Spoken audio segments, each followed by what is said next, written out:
मेरी सेलिब्रिटी पत्नी क्लोई को शक था कि मैं उसे धोखा दे रहा हूं, इसलिए उसने हमारे घर में कई गुप्त कैमरे लगवा दिए और 24 घंटे लाइव स्ट्रीमिंग शुरू कर दी। मुझे तो इस बात की बिल्कुल भी जानकारी नहीं थी। जिस दिन यह सब शुरू हुआ, जिस पल वह दरवाजे से बाहर निकली, मैंने तुरंत एक वॉइस मैसेज भेजा, मेरी पत्नी अभी काम पर चली गई है, आप अभी वहां जा सकते हैं। मेरे मुंह से यह शब्द निकले ही थे कि लाइव स्ट्रीम चैट में हलचल मच गई। हे भगवान, वो तो बिल्कुल ही घटिया इंसान है। इतनी खूबसूरत पत्नी होने के बावजूद वो अब भी इधर उधर इश्कबाजी कर रहा है। उस समय काम पर जा रही क्लोई अपनी कार में अपने फोन को घूर रही थी। उसका चेहरा बर्फ की तरह ठंडा था। उसे मुझ पर इतना भरोसा था, इसीलिए उसने सबसे पहले लाइव स्ट्रीम शुरू करने की हिम्मत की। उसने कभी कल्पना भी नहीं की थी कि मैं परीक्षा में इतनी बुरी तरह असफल हो जाऊंगा। क्या वह सचमुच हमारे ही घर में मुझे धोखा दे रहा है? तभी मेरे फोन पर एक नोटिफिकेशन आया। मैंने वॉइस मैसेज चलाया और उसमें से एक बहुत ही मधुर महिला की आवाज सुनाई दी। ठीक है, मैं 15 मिनट में वहां पहुंच जाऊंगा। उस वॉइस क्लिप ने लाइव स्ट्रीम में और भी ज्यादा हलचल मचा दी। लगता है इसकी पुष्टि हो गई है, यह लड़की जल्दी में है। 15 मिनटों, मैं वाकई देखना चाहती हूं कि वह दूसरी महिला कैसी दिखती है। क्लोई गुस्से से आग बबूला थी। वह घर जाकर उस घर तोड़ने वाले का चेहरा नोच डालने के लिए बेताब थी। उसकी हालत देखकर शो के निर्देशक ने उसे शांत करने की कोशिश की।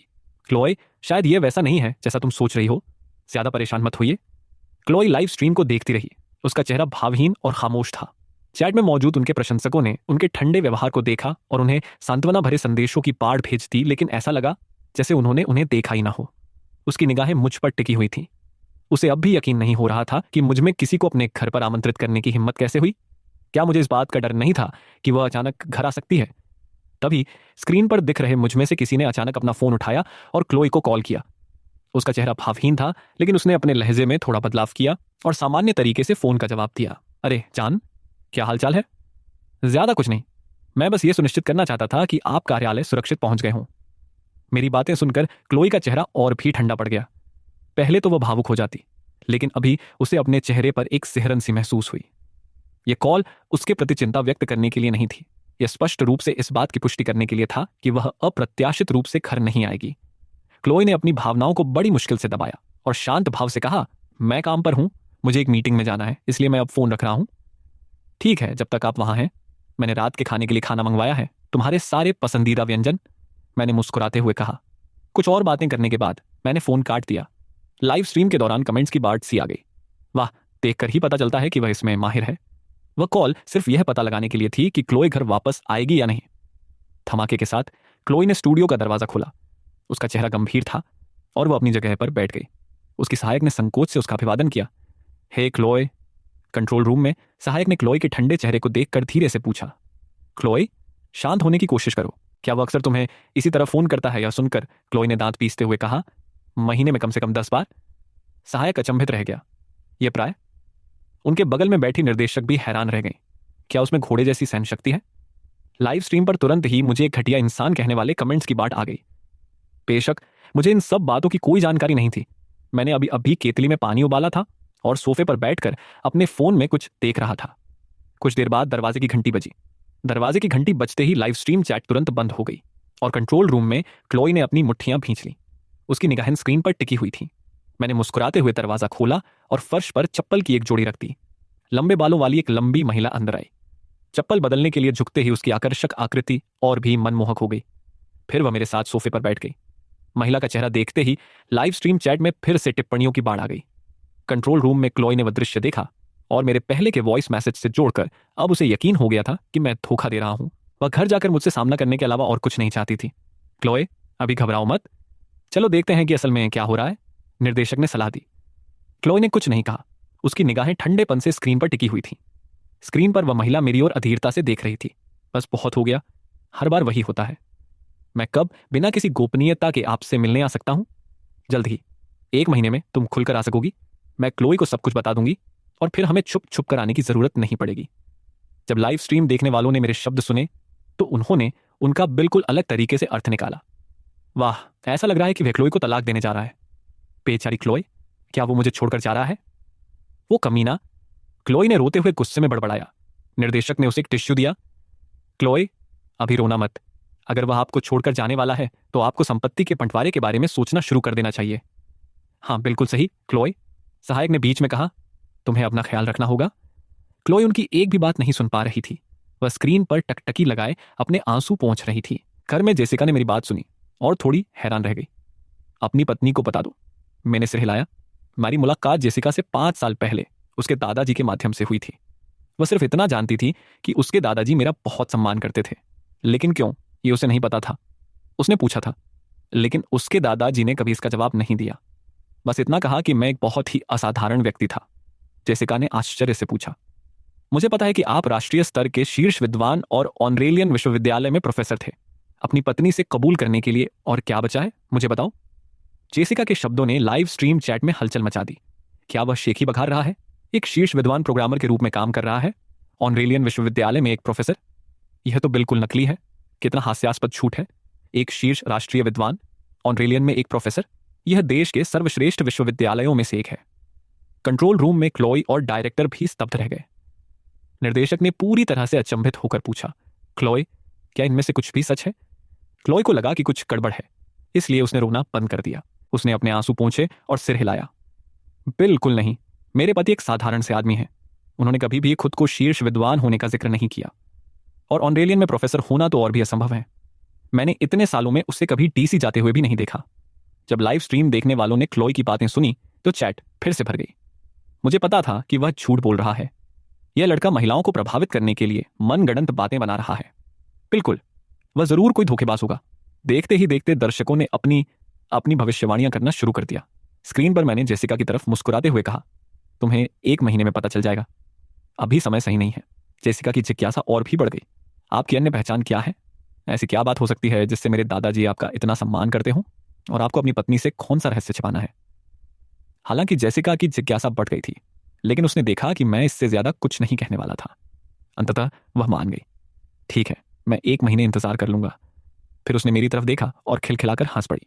क्या आपको लगता है कि अगर आपकी पत्नी को पता चले कि आप राष्ट्रीय स्तर के शीर्ष विद्वान और ऑनरेलियन विश्वविद्यालय में प्रोफेसर हैं तो वह चौंक जाएगी? यह सुनकर मैं बस मुस्कुरा दिया। शायद, लेकिन मेरी असली पहचान की तुलना में एक विद्वान और प्रोफेसर होना कुछ भी नहीं है। इस समय लाइव स्ट्रीम देखने वाले दर्शक भी संदेह करने लगे थे, और उनमें से कई लोगों ने ऑनलाइन खोजबीन शुरू कर दी थी। कंट्रोल रूम में शो के निर्देशक ने भी जांच शुरू कर दी। 3 मिनट बाद उसने अपने कंप्यूटर स्क्रीन पर मौजूद जानकारी को ध्यान से देखा और कहा, यह सच है। वह 2018 में राष्ट्रीय स्तर पर सर्वश्रेष्ठ विद्वान थे। यह जानकारी तुरंत लाइव स्ट्रीम पर प्रदर्शित की गई। वाह, हे भगवान, एक शीर्ष राष्ट्रीय विद्वान, यह अविश्वसनीय है। यह सच है। मैंने भी इसे खोज लिया है। क्लोई पूरी तरह से हैरान थी। वह स्क्रीन पर लिखे शब्दों को खाली निगाहों से घूर रही थी। वह वास्तव में एक शीर्ष राष्ट्रीय विद्वान थे। निर्देशक ने अपनी खोज जारी रखी और जल्द ही उन्हें 2018 में एक पत्रकार द्वारा मेरा साक्षात्कार लेते हुए एक वीडियो मिल गया। वीडियो में पत्रकार ने मुझसे पूछा कि एक शीर्ष राष्ट्रीय विद्वान होने पर कैसा महसूस होता है, और मैंने शांत भाव से उत्तर दिया, यह तो अपेक्षित था। मैं हमेशा से ही एक मेधावी छात्र रहा हूं। अंग्रेजी के अलावा मैंने हमेशा अन्य सभी विषयों में पूर्ण अंक प्राप्त किए हैं। लाइव स्ट्रीम देखने वाले दर्शक अब उसी साक्षात्कार को देख रहे थे। कंट्रोल रूम में क्लोई पूरी तरह से हैरान रह गई। मेरे रिकॉर्ड और इंटरव्यू को देखकर उसे यह स्वीकार करना पड़ा कि यह सब सच था। निर्देशक ने एक जिज्ञासु बच्चे की तरह उसकी ओर मुड़कर पूछा, तुम्हारी शादी को 5 साल हो गए हैं और उसने कभी भी एक शीर्ष छात्र होने का जिक्र नहीं किया? क्लोई ने बहुत सोचा, लेकिन उसे एक भी घटना याद नहीं आई। उसने निर्देशक को पूरे विश्वास के साथ उत्तर दिया, कभी नहीं। नियंत्रण कक्ष में मौजूद सभी लोग स्तब्ध रह गए। ऐसी उपलब्धि हासिल करने वाला कोई भी व्यक्ति निश्चित रूप से इसके बारे में डींगे हाँकेगा, खासकर डेटिंग के दौरान। फिर भी उसने कभी एक शब्द भी नहीं कहा। उसने इतने सालों तक क्लोई को यह बात क्यों नहीं बताई? क्या वह बिल्कुल अहंकार रहित संत है? हो सकता है कि यह वैसा ही हो जैसा उन्होंने इंटरव्यू में कहा था। उनके लिए यह एक अपेक्षित बात थी। दर्शकों ने अचानक विषय बदल दिया। क्या कोई यह पता लगा सकता है कि वह ऑनरेलियन विश्वविद्यालय में प्रोफेसर हैं या नहीं? हाँ, कोई इसकी जानकारी जुटा ले। मैंने अभी ऑनलाइन जांच की, और विश्वविद्यालय में प्रोफेसर बनने के लिए आपको अपने क्षेत्र में महत्वपूर्ण योगदान देना आवश्यक है। अगर वह वाकई ऑरेलियन में प्रोफेसर है तो यह अविश्वसनीय है। नियंत्रण कक्ष में निदेशक ने कहा, मैं ऑरेलियन में एक प्रोफेसर को जानता हूं, मैं उन्हें फोन करूंगा। सभी दर्शक निर्देशक पर टकटकी लगाए हुए थे, ये जानने के लिए उत्सुक थे कि क्या मैं वास्तव में वहां एक प्रोफेसर था। निर्देशक ने फोन किया और कुछ सेकंड बाद एक अधेड़ उम्र के व्यक्ति की आवाज सुनाई दी। अच्छा, श्रीमान निदेशक, आपको मुझे फोन करने का ख्याल कैसे आया? प्रोफेसर किंग, मुझे आपसे एक मदद मांगनी है। क्या बात है? अगर मैं मदद कर सकता हूं तो जरूर करूंगा। कोई बड़ी बात नहीं है। मैंने बस सुना है कि आपके विश्वविद्यालय में ईथन मिलर नाम के एक प्रोफेसर हैं। मैं सोच रहा था कि क्या आप उन्हें जानते हैं? ईथन मिलर, ये नाम जाना पहचाना लग रहा है। रुकिए, मुझे जांच करने दीजिए। फोन पर तेजी से टाइप करने की आवाज सुनाई दे रही थी। लगभग 2 मिनट बाद उस व्यक्ति ने कहा, मिल गया। वाकई में एथन मिलर नाम का एक प्रोफेसर है। वह 3 साल पहले प्रोफेसर बना था। तस्वीर में वह बहुत जवान दिख रहा है, क्योंकि निर्देशक ने स्पीकर पर कॉल रखी हुई थी। इसलिए लाइव स्ट्रीम में मौजूद सभी लोगों ने इसे स्पष्ट रूप से सुना। ऑरेलियन विश्वविद्यालय में एक प्रोफेसर, यह सच है। दर्शक पूरी तरह से सदमे में थे। नियंत्रण कक्ष में क्लोई को भी इस बात पर विश्वास करना मुश्किल लग रहा था। उनके पति, जिनकी शादी को 5 साल हो गए थे, ऑरेलियन विश्वविद्यालय में प्रोफेसर थे। यह कैसे सच हो सकता है? इसके बाद क्लोई ने निर्देशक से कहा, क्या आप उनसे एक तस्वीर भेजने के लिए कह सकते हैं?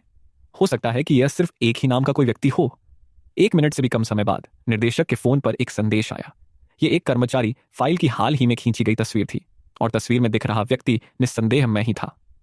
ऑरेलियन विश्वविद्यालय के एक प्रोफेसर की पहचान की पुष्टि हो गई है। यह आदमी कौन है? यह तो सिर्फ 28 साल का है। मैं तो भूल ही गया, ईथन की उम्र सिर्फ 28 साल है। एक 28 वर्षीय विश्वविद्यालय प्रोफेसर। इस मौके पर शो के निर्देशक भी स्तब्ध रह गए। उसने सोचा था कि यह प्रकरण मजेदार होगा, शायद यह पता लगाने में कि क्या मेरे पास नकदी का कोई गुप्त भंडार है या कुछ और। उन्होंने कभी कल्पना भी नहीं की थी कि यह शो इतनी बड़ी गुप्त पहचान का खुलासा करेगा। उसके बगल में खड़ी क्लोई भी पूरी तरह से अचंभित थी। उसकी मुझसे शादी को 5 साल हो गए थे, और उसे लगता था कि वह मुझे अच्छी तरह जानती है, लेकिन उसने इसकी कभी उम्मीद नहीं की थी। उसने दांत पीसकर मन ही मन कोसना शुरू कर दिया। मैं उसकी पत्नी हूं। पत्नी को एक दूसरे के प्रति ईमानदार होना चाहिए, लेकिन उसने मुझसे इतनी महत्वपूर्ण बात छिपा ली। क्या वह मुझे अपनी पत्नी मानता भी है, या कोई कारण है कि वह मुझे बता नहीं सका? आप लोग कुछ बातें भूल रहे हैं। ऐसा लगता है कि उसकी एक और पहचान है, जिसे सार्वजनिक नहीं किया जा सकता। ओह हाँ, मैं यह भूल गई थी। ऐसा लगता है कि कुछ और भी है। मुझे अंदाजा लगाने दीजिए, दुनिया का सबसे अमीर आदमी। दर्शक तरह तरह के अनुमान लगाने लगे। उनकी जिज्ञासा पूरी तरह से बढ़ गई थी। कमरे में वापस आकर जेसिका ने मेरे शांत चेहरे को देखा और निराशा में आह भरी। छोड़ो, मैं नहीं पूछूंगी। तुम मुझे वैसे भी नहीं बताओगे। क्या 1 महीने में मुझे तुम्हारे सारे रहस्य पता चल जाएंगे? मैंने धीरे से सिर हिलाया। 1 महीने में मैं कुछ भी नहीं छिपाऊंगी। यह सुनकर जेसिका ने उम्मीद भरी निगाहों से मेरी ओर देखा। मुझे उम्मीद है कि तुम्हारी छिपी हुई पहचान मुझे निराश नहीं करेगी। मैंने उसे मजाकिया अंदाज में देखा। और अगर मेरी असली पहचान तुम्हें निराश कर दे तो? इस पर जेसिका ने गंभीरता से मेरी ओर देखा। तब मैं तुम्हें मुक्का मारूंगी। मेरी उम्मीदें जगाकर मुझे निराश नहीं कर सकती, बिल्कुल नहीं। हमारी बातचीत सुनने वाले दर्शक हंसी नहीं रोक पा रहे थे। ये लड़की कमाल की है, जो मन करता है बोलती है। कंट्रोल रूम में क्लो ने हमारी बातचीत सुनी और उसका चेहरा और भी ठंडा पड़ गया। उसने जो देखा था उससे उसे लगा कि भले ही जेसिका मेरी रखेल नहीं थी, लेकिन एक पुरुष और एक महिला का अकेले में इतनी खुलकर बातें करना उसे बहुत बुरा लगा। बस इंतजार करो, उसने मन ही मन सोचा। तुम कब आई हो और मैंने तुम्हारे लिए कुछ स्वादिष्ट न बनाया हो? मैं हंस पड़ी। जेसिका ने संतुष्टि से मुस्कुराया। मैंने सामग्री का ऑर्डर दे दिया है, वे जल्द ही आ जाएंगी। सच तो यह है कि जेसिका मुझसे मिलने मुख्य रूप से मेरे हाथ का बना खाना खाने आई थी। क्या आपके पति अच्छे रसोइये हैं? सहायक ने उत्सुकता से पूछा। यह सुनकर गंभीर चेहरे वाली क्लो ने अपने दांत पीसे। जब से हमारी शादी हुई है, वो बेवकूफ रसोई में सिर्फ एक बार आया है। उसने जो खाना बनाया था वो अचार जितना नमकीन था। तब से मैंने उसे रसोई के पास भी नहीं आने दिया। क्लो की टिप्पणी ने लाइव स्ट्रीम और भी ज्यादा मजेदार हो गई। हाँ हाँ हाँ, मेरे साथ भी ऐसा ही है। मैंने कभी अपने प्रोफेशनल शेफ होने का राज नहीं खोला, इसलिए अब मेरी पत्नी ही सारा खाना बनाती है। यार, मेरी पत्नी को मेरा कुकिंग सर्टिफिकेट मिल गया और उसने मेरी खूब पिटाई की। अब मैं ही रोज खाना बनाता हूँ। क्लोई कमेंट्स देख रही थी। उसका चेहरा पीला पड़ गया था। उसे याद आया कि जब वे डेटिंग कर रहे थे तो उसने मुझे सब कुछ बिना कुछ छिपाए बता दिया था। फिर भी उसने उससे बहुत कुछ छिपाया था। थोड़ी देर में दरवाजे की घंटी बजी। सामान आ गया था। मैंने जेसिका की तरफ देखा। हमारे पास समय कम है, इसलिए मैं बस कुछ आसान व्यंजन बनाऊंगा। बॉक चॉय के साथ क्लियर कॉन्सोमे, कटा हुआ टोफू सूप, कुछ लायंस हेड मीट बॉल्स और ब्रेस्ट पोर्क बेली। बढ़िया लग रहा है। जेसिका ने उत्सुकता से सिर हिलाया। हालांकि उसे मेरे स्टेट डिनर लेवल के व्यंजन ज्यादा पसंद आते, लेकिन समय बिल्कुल नहीं था। मैं सामग्री लेकर किचन में गया, सब्जियां धोई और तैयार की, और फिर पहला व्यंजन, कटा हुआ टोफू सूप बनाना शुरू किया। मैंने सिल्कन टोफू का एक टुकड़ा रखा। मैंने कटिंग बोर्ड पर टोफू निकाला और उसे रेशेदार बनाना शुरू कर दिया। यह व्यंजन चाकू चलाने की कला की असली परीक्षा है, जिसमें हजारों पतले पतले टोफू के धागे चाहिए होते हैं। इस समय लाइव स्ट्रीम चैट और भी सक्रिय हो गई। वाह, क्या कमाल है। एथन सच में एक पेशेवर शेफ लग रहा है। कंट्रोल रूम में क्लोई मेरी कुशलता से टोफू काटते हुए देख रही थी और निराशा से अपने दांत पीस रही थी। हालांकि वह पेशेवर नहीं थी, लेकिन सालों के खाना पकाने के अनुभव से ही वह मेरे चाकू चलाने के तरीके से समझ गई थी कि मेरी पाक कला बेमिसाल है। उसकी प्रतिक्रिया देखकर सहायक हंस पड़ी। अब तुम्हें पता चल गया कि एथन खाना बना सकता है। वह सालों से तुमसे झूठ बोल रहा था, अब तुम उससे बदला कैसे लोगी? यह सुनकर क्लोई ने गंभीर चेहरे से कहा, जब यह शो खत्म हो जाएगा तो मैं उसे जिंदगी भर खाना बनाने के लिए मजबूर कर दूंगी। दर्शक उसकी बात पर हंस पड़े। हाँ, एथन की तो वॉट लग गई। बेचारा एथन, उसे पता ही नहीं कि उसकी पत्नी को उसके सारे राज्य पता चल गए हैं। मैं रसोई में व्यस्त थी, टोफू का काम खत्म कर चुकी थी और अब चिकन बनाने लगी थी। जेसिका मेरे पीछे खड़ी थी, मेरी व्यस्तता को देख रही थी जैसे कि कलाकृति की प्रशंसा करते हुए। वही नियम हमेशा की तरह, मैं 10:30 तक खाना तैयार रखूंगा और आपको 11:30 तक अपना काम खत्म करके चले जाना है। मेरी पत्नी 11:30 बजे काम से छुट्टी लेती है। मुझे पता है तुम बहुत ज्यादा टूकते हो, जेसिका ने चिढ़कर जवाब दिया। दर्शक जोर से हंस पड़े। ऐसा लग रहा है जैसे वे अपराधी हों। अगर क्लोई यह सब देख लेती तो वह पक्का सोचती कि ईथन धोखा दे रहा है। कंट्रोल रूम में क्लोई ने मेरी बात सुनी और गुस्से से हंसे बिना नहीं रह सकी। उसे डर था कि वह अचानक घर आ जाएगी। ठीक है, वह उसके साथ थोड़ा मजाक करेगी। खाना खत्म होते ही वह उसे फोन करके बताएगी कि वह घर आ रही है। उसके बगल में बैठी असिस्टेंट ने उस दृश्य की कल्पना की और जोर से हंस पड़ी। यह तो बहुत मजेदार होगा। रसोई में जेसिका ने मेरी तरफ देखा और पूछा, दादाजी ने मुझे बताया था कि व्हाइट हाउस के कार्यकारी शेफ ने एक बार आपसे अपने कौशल की तुलना की थी। उन्होंने कहा कि आप उनसे भी बेहतर हैं। मैंने काम करते हुए जवाब दिया, कुछ ऐसा ही हुआ था, लेकिन उनका मुझे बेहतर कहना तो बस उनकी विनम्रता थी। हमारी काबिलियत शायद एक ही स्तर पर है। यह तो वाकई अविश्वसनीय है, जेसिका ने मेरी ओर प्रशंसा भरी निगाहों से देखते हुए कहा। एक शीर्ष राष्ट्रीय विद्वान, ऑरेलियन में प्रोफेसर और व्हाइट हाउस के शेफ के बराबर खाना पकाने की कला, यह सब कुछ बेहद प्रभावशाली था। और तो और वो बहुत ही सुंदर था। देखते ही देखते 10:30 बज गए। मैंने कई व्यंजन परोस लिए थे जो देखने में, सूंघने में और स्वाद में इतने लाजवाब थे कि मुंह में पानी आ जाता था। मैंने चावल का एक कटोरा परोसा और जेसिका को पकड़ा दिया। जल्दी खाओ, फिर जाओ। जेसिका ने आंखें घुमाई। तुम्हारी पत्नी वापस नहीं आ रही है, तुम किस बात से इतना डर रहे हो? मैंने पानी का एक घूंट लिया और शांत भाव से कहा, भले ही मेरी पत्नी दोपहर के भोजन के लिए घर नहीं आती, लेकिन वह कभी कभी झपकी लेने के लिए वापस आती है। जल्दी से खाओ और चले जाओ। अपना कटोरा पकड़े हुए जेसिका ने कहा, अगर क्लोए हमें देख भी ले तो कोई बड़ी बात नहीं होगी, है ना? हम कुछ भी गलत नहीं कर रहे हैं। मैंने उसकी तरफ देखा। उसे यही मानना पड़ेगा। उसी क्षण कंट्रोल रूम में क्लो ने अपना फोन उठाया और मुझे कॉल किया। स्क्रीन पर उसका नाम देखते ही मुझे तुरंत कुछ बुरा सा महसूस हुआ। मैंने शांत आवाज में जवाब दिया, क्या हुआ हनी? क्लो मुस्कुराई और बोली, हनी, ऑफिस में बिजली चली गई है, इसलिए मैं जल्दी छुट्टी ले रही हूं। मैं 10 मिनट में घर आ जाऊंगा। यह सुनकर मैं घबरा गया। ठीक है, मैं तुम्हारा इंतजार करूंगा। फोन रखने के बाद मैंने घबराकर जेसिका की तरफ देखा जो खुशी खुशी खाना खा रही थी। खाना बंद करो, क्लोई कुछ ही मिनटों में वापस आ जाएगी। क्या? जेसिका भी घबरा गई। अगर क्लोई ने मुझे अकेले खाते हुए देख लिया होता तो उसे समझाना नामुमकिन हो जाता। मेरे पास सोचने का समय नहीं था। मैं जल्दी से रसोई में गई, कुछ डिब्बे लिए और सारा खाना पैक कर दिया। जेसिका ने हड़बड़ी में डिब्बे लिए, फटाफट जूते बदले और चली गई।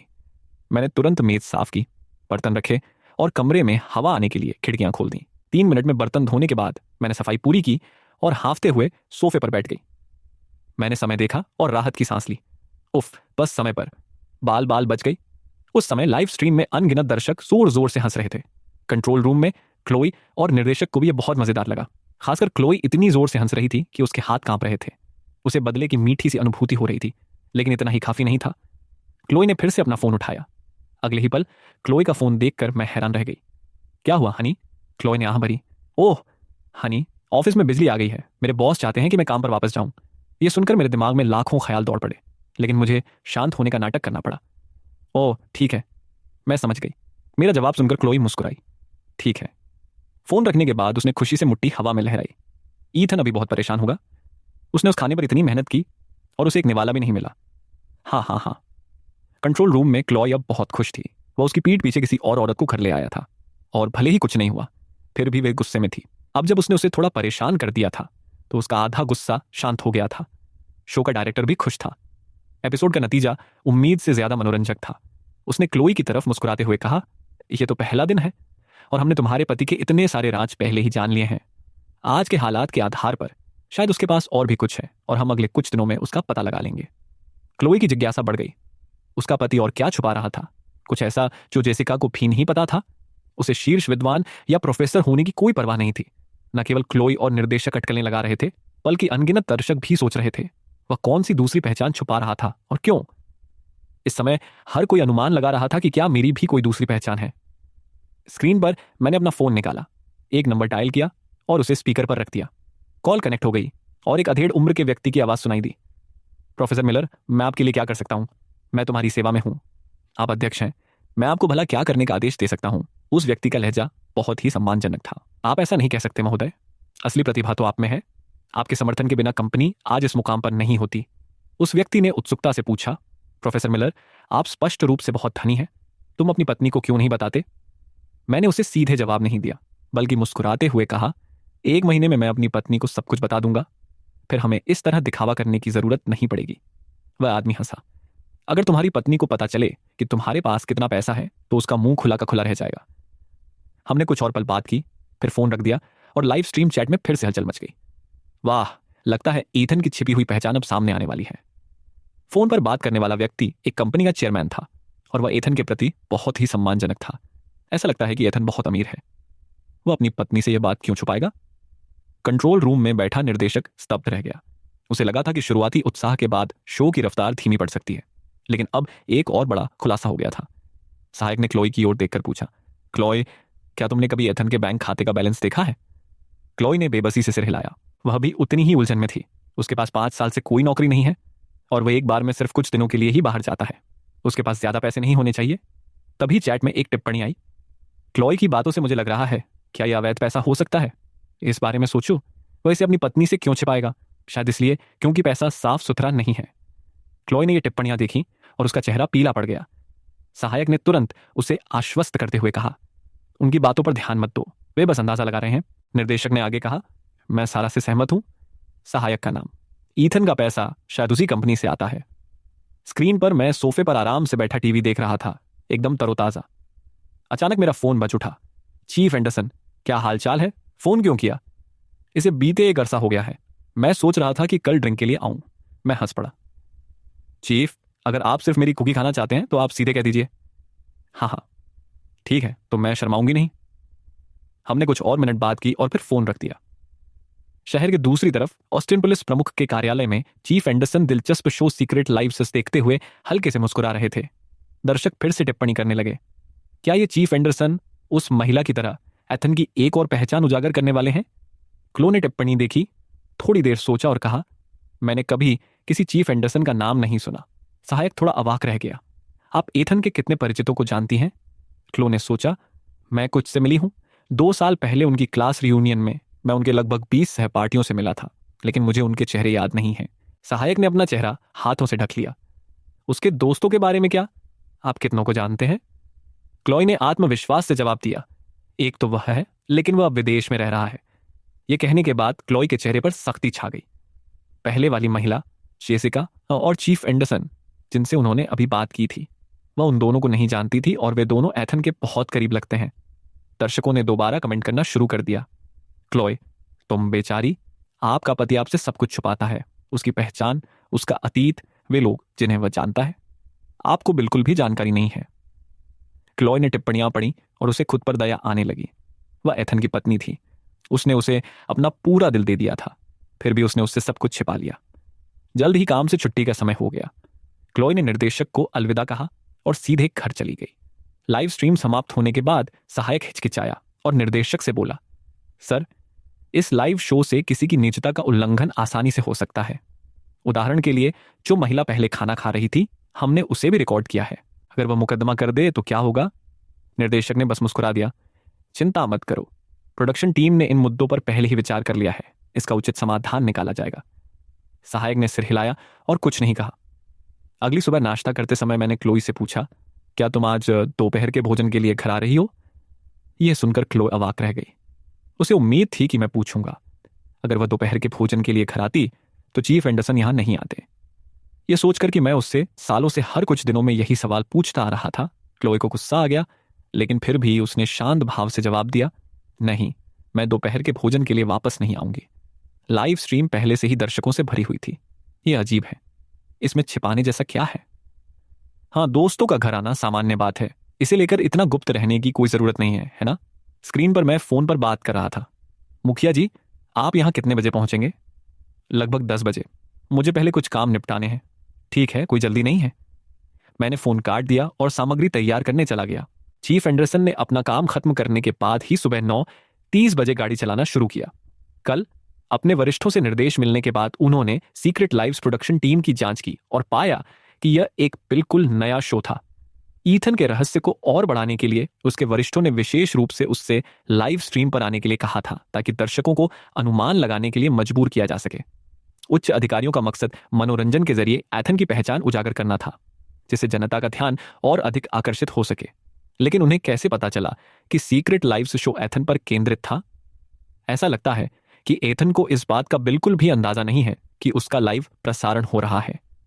क्या ऐसा हो सकता है कि उच्च अधिकारियों ने उस पर 24 घंटे निगरानी रखी हो?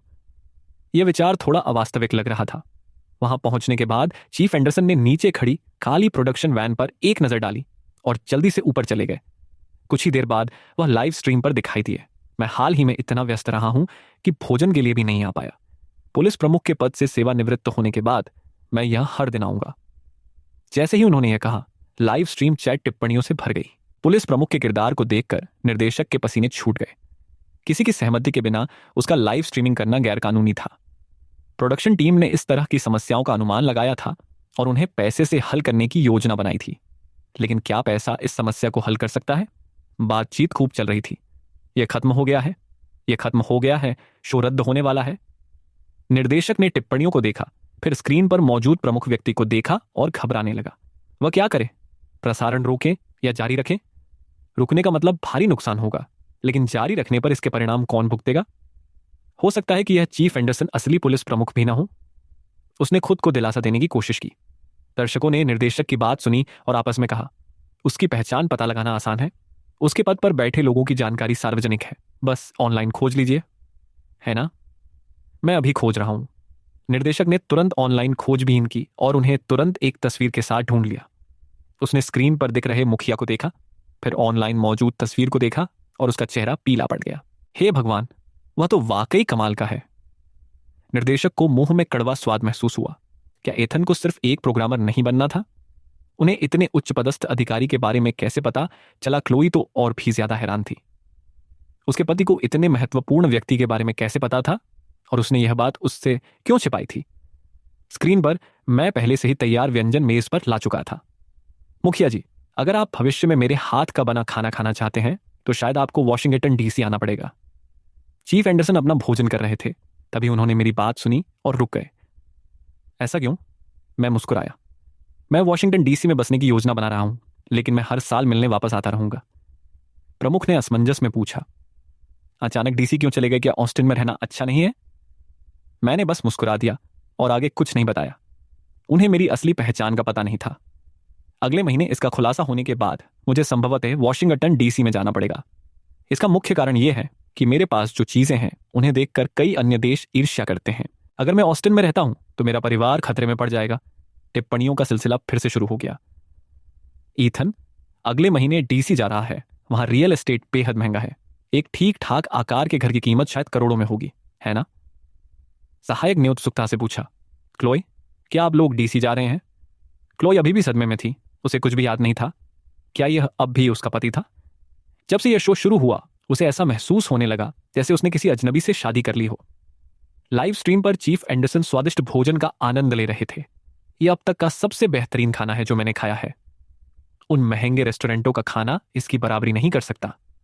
अगर आप शेफ बन जाएं तो कम से कम 50,000 पाउंड प्रति माह कमा सकते हैं। मैंने मुस्कुराते हुए कहा, शेफ होना बहुत थका देने वाला काम है। मैं अपनी पत्नी के साथ ज्यादा समय बिताना चाहता हूं। क्लोई के साथ बीते ये 5 साल मुझे बहुत अच्छे लगे। अब जब मेरी पहचान सबके सामने आने वाली है तो मुझे अपने काम पर ध्यान देना होगा। मुखिया खाते समय हंस रहा था। तुम्हारी पत्नी को तुम्हारे अतीत के बारे में कुछ नहीं पता, है ना? मैंने सिर हिलाया। मैंने इसे अच्छी तरह से छिपाया है। मेरी पत्नी थोड़ी रोमांटिक है। वह मुझ पर बिना शर्त भरोसा करती है। मुखिया हंस पड़ा। क्या क्लोई को यह जानकर हैरानी होगी कि आप राष्ट्रीय स्तर के शीर्ष विद्वान और ऑरेलियन में मानद प्रोफेसर हैं? मैं मुस्कुराया। शायद। वो दोनों खिताब कोई खास नहीं है। मुखिया अवाक रह गया। कुछ भी खास नहीं? खैर, उसकी दूसरी पहचान की तुलना में उसे लगता था कि वे बेहतर थे। अचानक मुखिया को कुछ याद आया। क्या आप इसे अपनी पत्नी से हमेशा के लिए छिपाने की योजना बना रहे हैं? मैंने अपना सिर हिलाया। अगले महीने मैं उसे सब कुछ बता दूंगी। प्रमुख अनिश्चित प्रतीत हो रहा था। तुम उसे इसके बारे में भी बताओगे? मैंने सिर हिलाया। मुखिया की आंखों में थोड़ी देर के लिए भ्रम का भाव दिखाई दिया।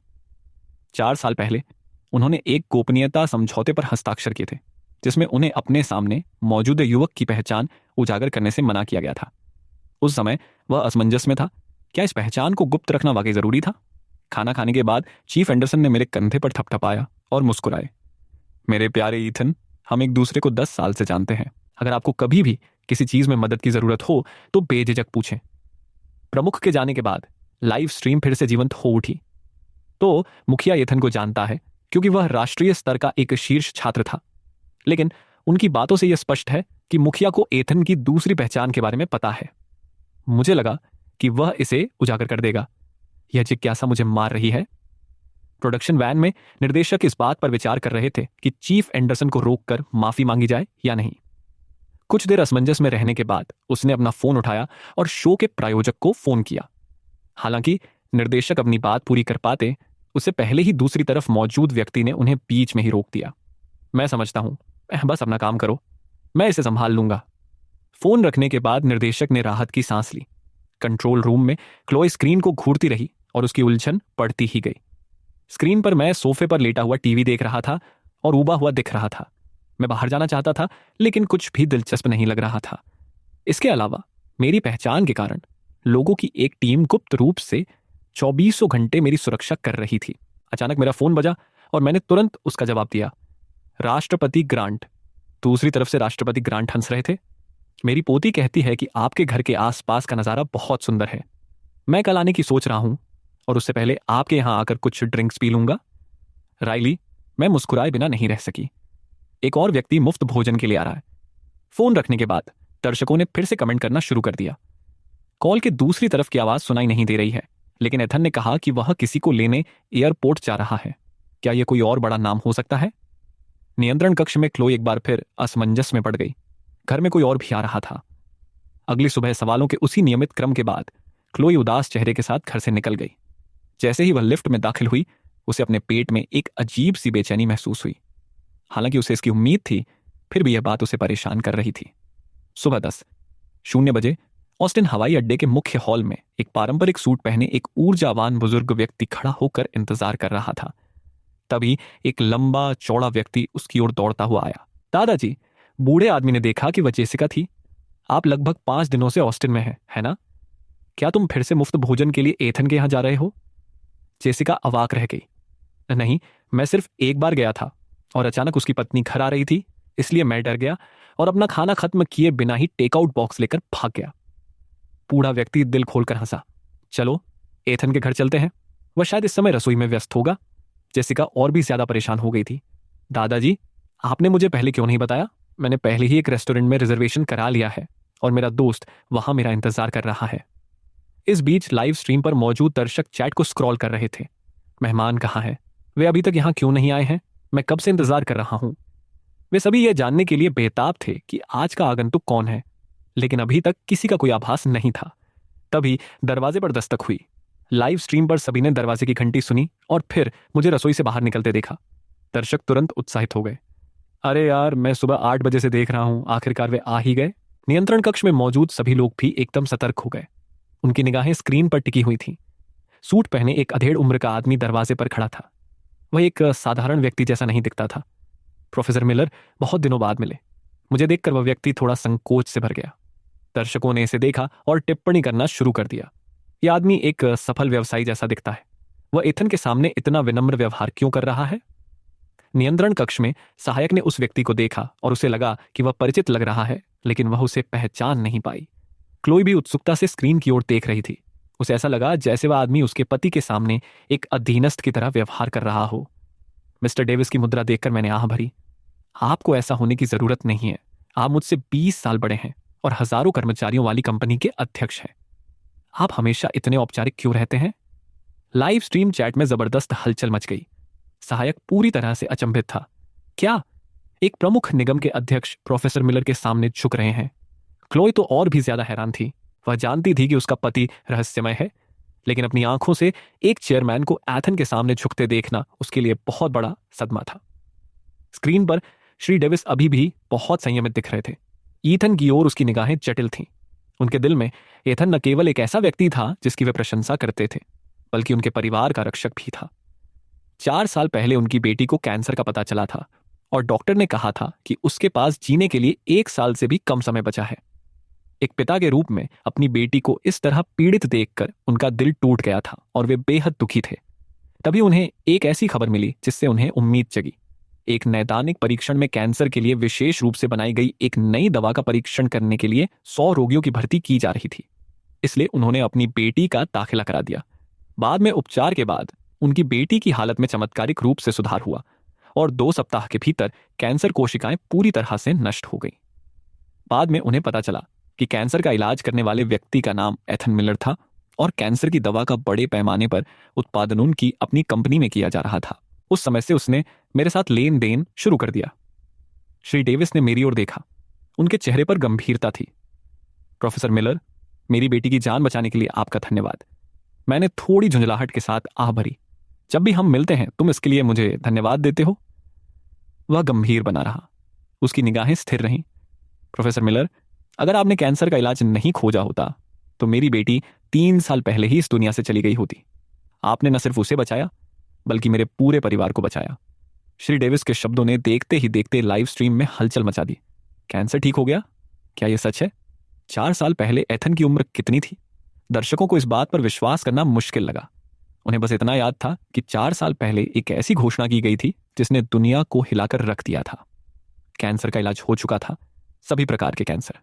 जब यह खबर फैली तो पूरी दुनिया स्तब्ध रह गई। उन्हें और भी अधिक गर्व इस बात से हुआ कि कैंसर का इलाज करने वाला व्यक्ति एक अमेरिकी था। एकमात्र रहस्य यह था कि कैंसर का इलाज करने वाले व्यक्ति की पहचान कभी उजागर नहीं हुई और अब उन्हें बताया जा रहा था कि वह एथन मिलर था।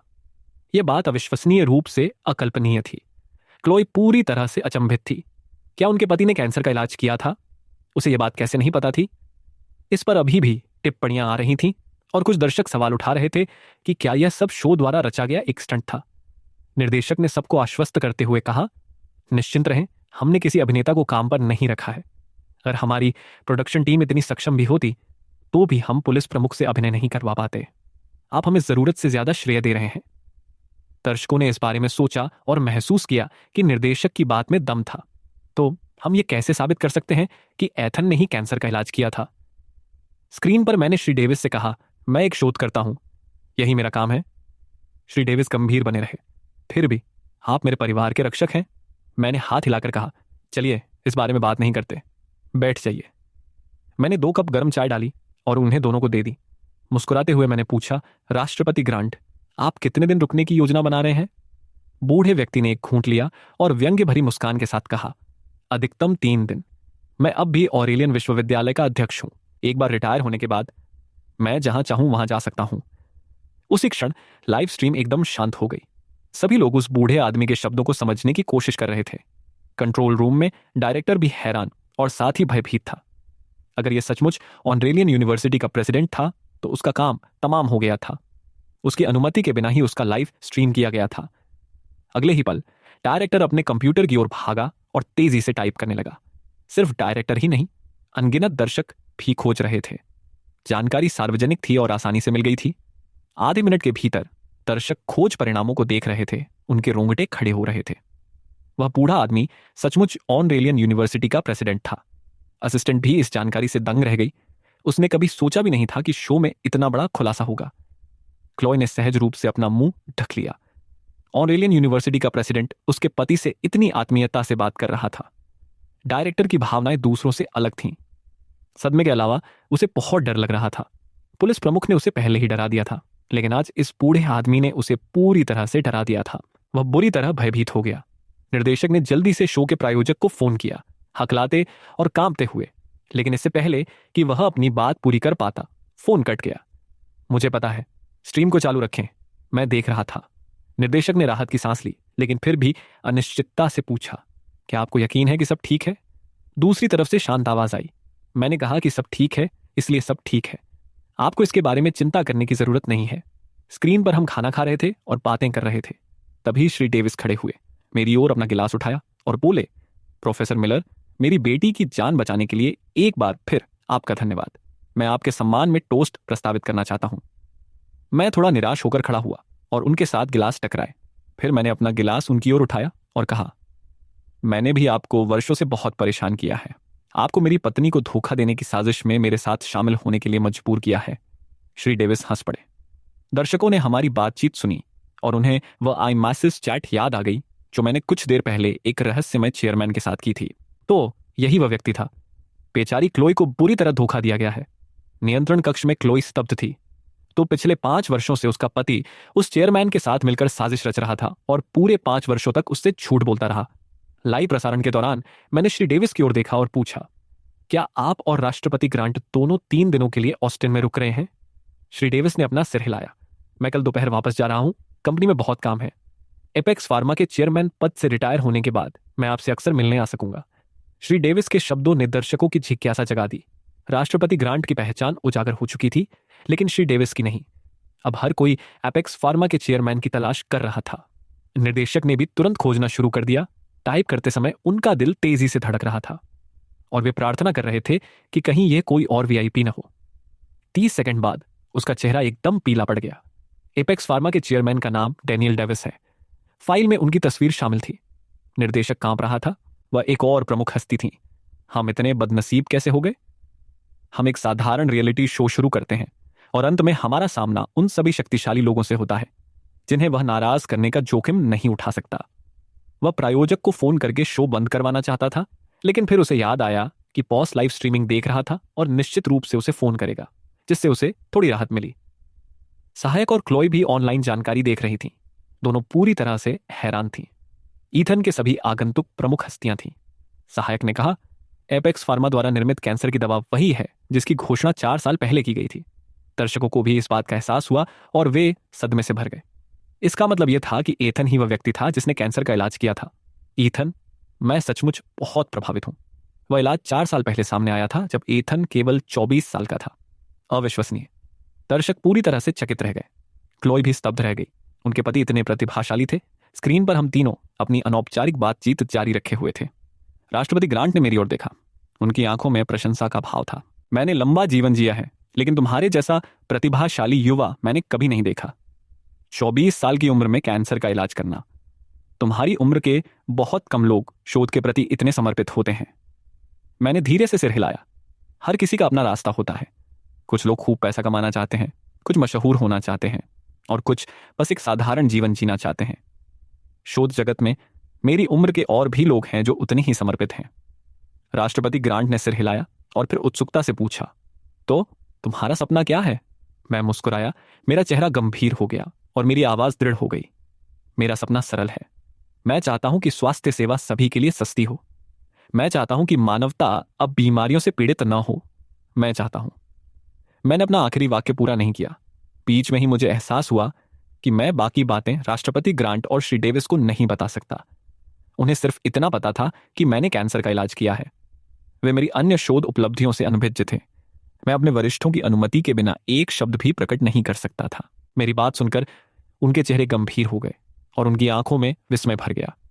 आज के इस दौर में कितने लोगों का सपना स्वास्थ्य सेवा को किफायती बनाना और मानवता को पीड़ा से मुक्त करना था। उस पल मैं उनकी नजरों में सचमुच एक महान व्यक्ति बन गया।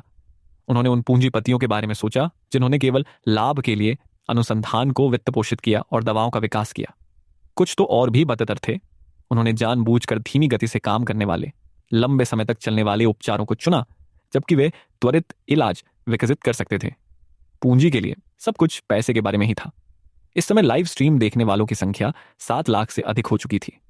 मेरी बातें सुनकर वे गहरे आदर और प्रशंसा की भावना से भर गए। कुछ दर्शक जो पहले बिना सोचे समझे मशहूर हस्तियों का अनुसरण करते थे, अब खुद को मूर्ख महसूस कर रहे थे। उन्होंने मशहूर हस्तियों को इतना क्यों पूजा था? ईथन जैसे गुमनाम शोधकर्ता ही असली सितारे थे जिनका उन्हें अनुसरण करना चाहिए था। नियंत्रण कक्ष में मौजूद सहायक भी बेहद भावुक हो गया। उसने क्लोई की ओर देखा और कहा, क्लोई, तुम्हें प्रोफेसर मिलर का अच्छे से ख्याल रखना होगा ताकि वह अपने काम पर ध्यान केंद्रित कर सकें। निर्देशक ने सहमति में सिर हिलाया। हाँ, बिल्कुल सही। उन जैसे आदमी को देखभाल के लिए एक सहयोगी पत्नी की जरूरत होती है। दर्शकों ने निर्देशक और सहायक निर्देशक की बात सुनी और इसी तरह की टिप्पणियां भेजना शुरू कर दिया। क्लोई ने उन्हें पढ़ा और थोड़ी अवाक रह गई। वह आज रात अपने रहस्यमय पति का ख्याल रखने की योजना बना रही थी, लेकिन अब जब हर कोई यह कह रहा था तो उसे यह अजीब लग रहा था। क्लोई ने टिप्पणियों को देखा और मुस्कुराई। चिंता मत करो सब लोग, भले ही आप लोग यह न कहें, मैं अपने पति का अच्छे से ख्याल रखूंगी।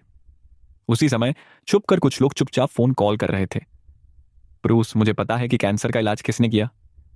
फोन के दूसरी तरफ मौजूद विदेशी व्यक्ति ने जल्दबाजी में पूछा। कौन है? फोन करने वाले के होंठों पर मुस्कान आ गई। 1 मिनट से भी कम समय बाद उनके फोन पर भुगतान की सूचना का नोटिफिकेशन आया। फिर वह फोन पर हंसने लगा। उनका नाम एथन मिलर है। वे 28 साल के हैं और फिलहाल ऑस्टिन, टेक्सास में रहते हैं। टिकटॉक पर सीक्रेट लाइव्स शो खोजें और लाइव स्ट्रीम देखें। 28 साल का?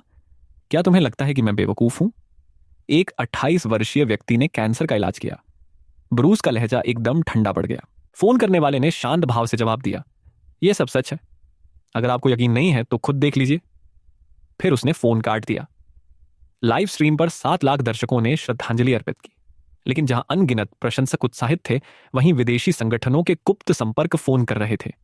जल्द ही दुनिया भर से ऑर्डर आने लगे। हालांकि मैं, जो राष्ट्रपति ग्रांट और श्री डेविस के साथ खुशी खुशी शराब पी रहा था, इस बात से पूरी तरह अनजान था। कुछ राउंड के बाद दोनों को थोड़ा नशा हो गया था। मैंने देखा कि वे नशे में धुत हो रहे थे, इसलिए मैं जल्दी से उठा, तराज से 3 गोलियां निकाली और उनमें से प्रत्येक को एक एक गोली दे दी। यह क्या है? उन्होंने आश्चर्य से मेरी ओर देखते हुए पूछा। मैं मुस्कुराया। यह नशा मुक्ति कैप्सूल है। यह आधे घंटे के भीतर आपके शरीर से अल्कोहल को पूरी तरह से खत्म कर सकता है। यह सुनकर वे सब हैरानी से मेरी तरफ देखने लगे। आप कह रहे हैं कि यह गोली आपको 30 मिनट में पूरी तरह से होश में ला सकती है? मैंने सिर हिलाया। करीब करीब। बिल्कुल नहीं। वे अचंभित होकर बोले। लाइव स्ट्रीम चैट एक बार फिर टिप्पणियों से भर गई थी। यह तो कमाल है। मुझे वह गोली चाहिए। मैं एक नाइट क्लब में काम करती हूं और हर रात तब तक पीती हूं जब तक उल्टी न हो जाए। नियंत्रण कक्ष में सहायक और निर्देशक की आंखें चमक उठीं। वह गोली कमाल की थी। वे दोनों अक्सर व्यावसायिक डिनर पर जाते थे और उन्हें अक्सर शराब पीनी पड़ती थी। इस तरह की गोली से वे जितना चाहें उतना पी सकते थे। हर कोई यह जानना चाहता था कि वे इन कैप्सूल को कहां से खरीद सकते हैं। राष्ट्रपति ग्रांट ने मेरी ओर हैरानी से देखा और अनिश्चितता से पूछा, क्या आपने नशा मुक्ति की गोली विकसित की है? मैंने सिर हिलाया और मुस्कुराया। यह बस एक छोटी सी चीज है जो मैंने अपने खाली समय में सोची थी। असंभव, दर्शकों ने अविश्वास से कहा। क्या उन्होंने ये सब अपने खाली समय में बनाया है? अगर इसका बड़े पैमाने पर उत्पादन होता तो इससे खूब मुनाफा होता। कुछ दर्शक दवा कंपनियों के अधिकारी थे और गोलियों के शक्तिशाली प्रभावों के बारे में सुनकर वे सब हिसाब किताब लगाने लगे। अगर उन्हें यह फॉर्मूला मिल जाता तो वे खूब पैसा कमा लेते। दूसरी तरफ सहायक ने उत्साह से पूछा, क्लोय, क्या आप मुझे इनमें से कुछ गोलियां बेच सकती हैं? क्लोय भी दंग रह गई। उनके पति ने न केवल कैंसर का इलाज किया था बल्कि नशा मुक्ति की गोली भी बनाई थी। क्लोय, सहायक ने उसे ध्यान भटकाते हुए देखकर फिर से पुकारा। क्लोय होश में आई। अगर कुछ बची होंगी तो मैं कल सुबह आपके लिए ले आऊंगी। उसके बगल में बैठे निर्देशक ने शर्माते हुए कहा, मुझे भी कुछ चाहिए। फिर से टिप्पणियां शुरू हो गईं। क्लोय ने उनकी तरफ देखा और बेबसी से कंधे उचका दिए। मैं कुछ नहीं कर सकती। मुझे संदेह है कि घर पर अब ज्यादा लोग बचे होंगे। दर्शकों ने तुरंत मांगे उठानी शुरू कर दी। हम दृढ़तापूर्वक मांग करते हैं कि नशा मुक्ति कैप्सूल को बाजार में लाया जाए। अस्पतालों को भी इसकी जरूरत है। इससे शराब के जहर से मर रहे लोगों की जान बच सकती है। क्लोय ने टिप्पणियों को देखा और कहा, यह मेरे पति पर निर्भर करता है। इसके अलावा शो अभी भी चल रहा है और महीने के अंत तक खत्म नहीं होगा। यह सुनकर दर्शक उत्सुक हो गए। वैसे अब जब इतने सारे लोगों को पता चल गया है कि प्रोफेसर मिलर ने कैंसर का इलाज किया है, तो शायद उन्हें 1-2 दिन में पता चल जाएगा कि उनका लाइव स्ट्रीम हो रहा है ना? कंट्रोल रूम में निर्देशक इस टिप्पणी पर हंस पड़े। प्रोफेसर मिलर को शायद इतनी जल्दी लाइव स्ट्रीम के बारे में पता नहीं चलेगा। हमने एक ही शहर के दर्शकों को ब्लॉक कर दिया है, इसलिए ऑस्टिन के लोग अभी हमारी स्ट्रीमिंग नहीं देख पाएंगे। अगर उनके ब्राउजर पर कोई न्यूज अलर्ट आ जाए या वे इसे टीवी पर देख लें तो क्या होगा? निर्देशक ने यह टिप्पणी देखी और उनकी धड़कन तेज हो गई। बिल्कुल सही। कैंसर का इलाज करने वाले व्यक्ति का खुलासा होना एक बहुत बड़ी खबर थी। यह निश्चित रूप से समाचारों में आएगा। अगर यह टीवी पर आ गया तो इसे छिपाना मुश्किल हो जाएगा और शो जारी नहीं रह पाएगा। लेकिन फिर भी उन्होंने इस व्यक्ति की अविश्वसनीय पहचान का खुलासा कर दिया था। शायद अब उजागर करने के लिए कुछ बचा ही नहीं था। यह सोचकर निर्देशक मुस्कुराए। अगर प्रोफेसर मिलर को पता चल भी जाता है तो इसका मतलब है कि हमारा पहला एपिसोड सफलतापूर्वक समाप्त हो गया है। स्क्रीन पर मैंने राष्ट्रपति ग्रांट और श्री डेविस के आश्चर्य भरे स्वर सुने और थोड़ा हैरान रह गया। तो इतने प्रतिष्ठित व्यक्ति ऐसी भाषा का प्रयोग कर रहे हैं? मैंने कहा, पहले गोली ले लो, और मैंने दोनों को एक एक गिलास पानी दिया। 10 मिनट बाद राष्ट्रपति ग्रांट ने आश्चर्य से कहा, मुझे पहले से काफी होश आ रहा है। मुझे भी। राष्ट्रपति ग्रांट ने मेरी ओर देखा और अंगूठा ऊपर किया। आप वाकई कमाल के हैं। मुझे थोड़ी शर्मिंदगी महसूस हुई। कैंसर के इलाज के मुकाबले नशा मुक्ति की गोली कुछ भी नहीं थी। श्री डेविस ने मेरी तरफ देखा और पूछा, प्रोफेसर मिलर, क्या आप नशा मुक्ति कैप्सूल का बड़े पैमाने पर उत्पादन करने की योजना बना रहे हैं? मैंने सिर हिलाया। हाँ, इसका बड़े पैमाने पर उत्पादन किया जा सकता है। ऐसे कई हालात हैं जहां यह उपयोगी हो सकता है, लेकिन हमें अगले महीने इस खास साझेदारी पर चर्चा करनी होगी। श्री डेविस ने खुशी से जवाब दिया, ठीक है, कोई जल्दी नहीं है। हम आपके निर्देशों का पालन करेंगे। दर्शक यह सुनकर रोमांचित हो गए कि नशा मुक्ति कैप्सूल का बड़े पैमाने पर उत्पादन किया जाएगा। आखिरकार मुझे हर रात उल्टी होने तक शराब नहीं पीनी पड़ेगी। एक नाइट क्लब में काम करने वाली लड़की ने उत्साह से कहा।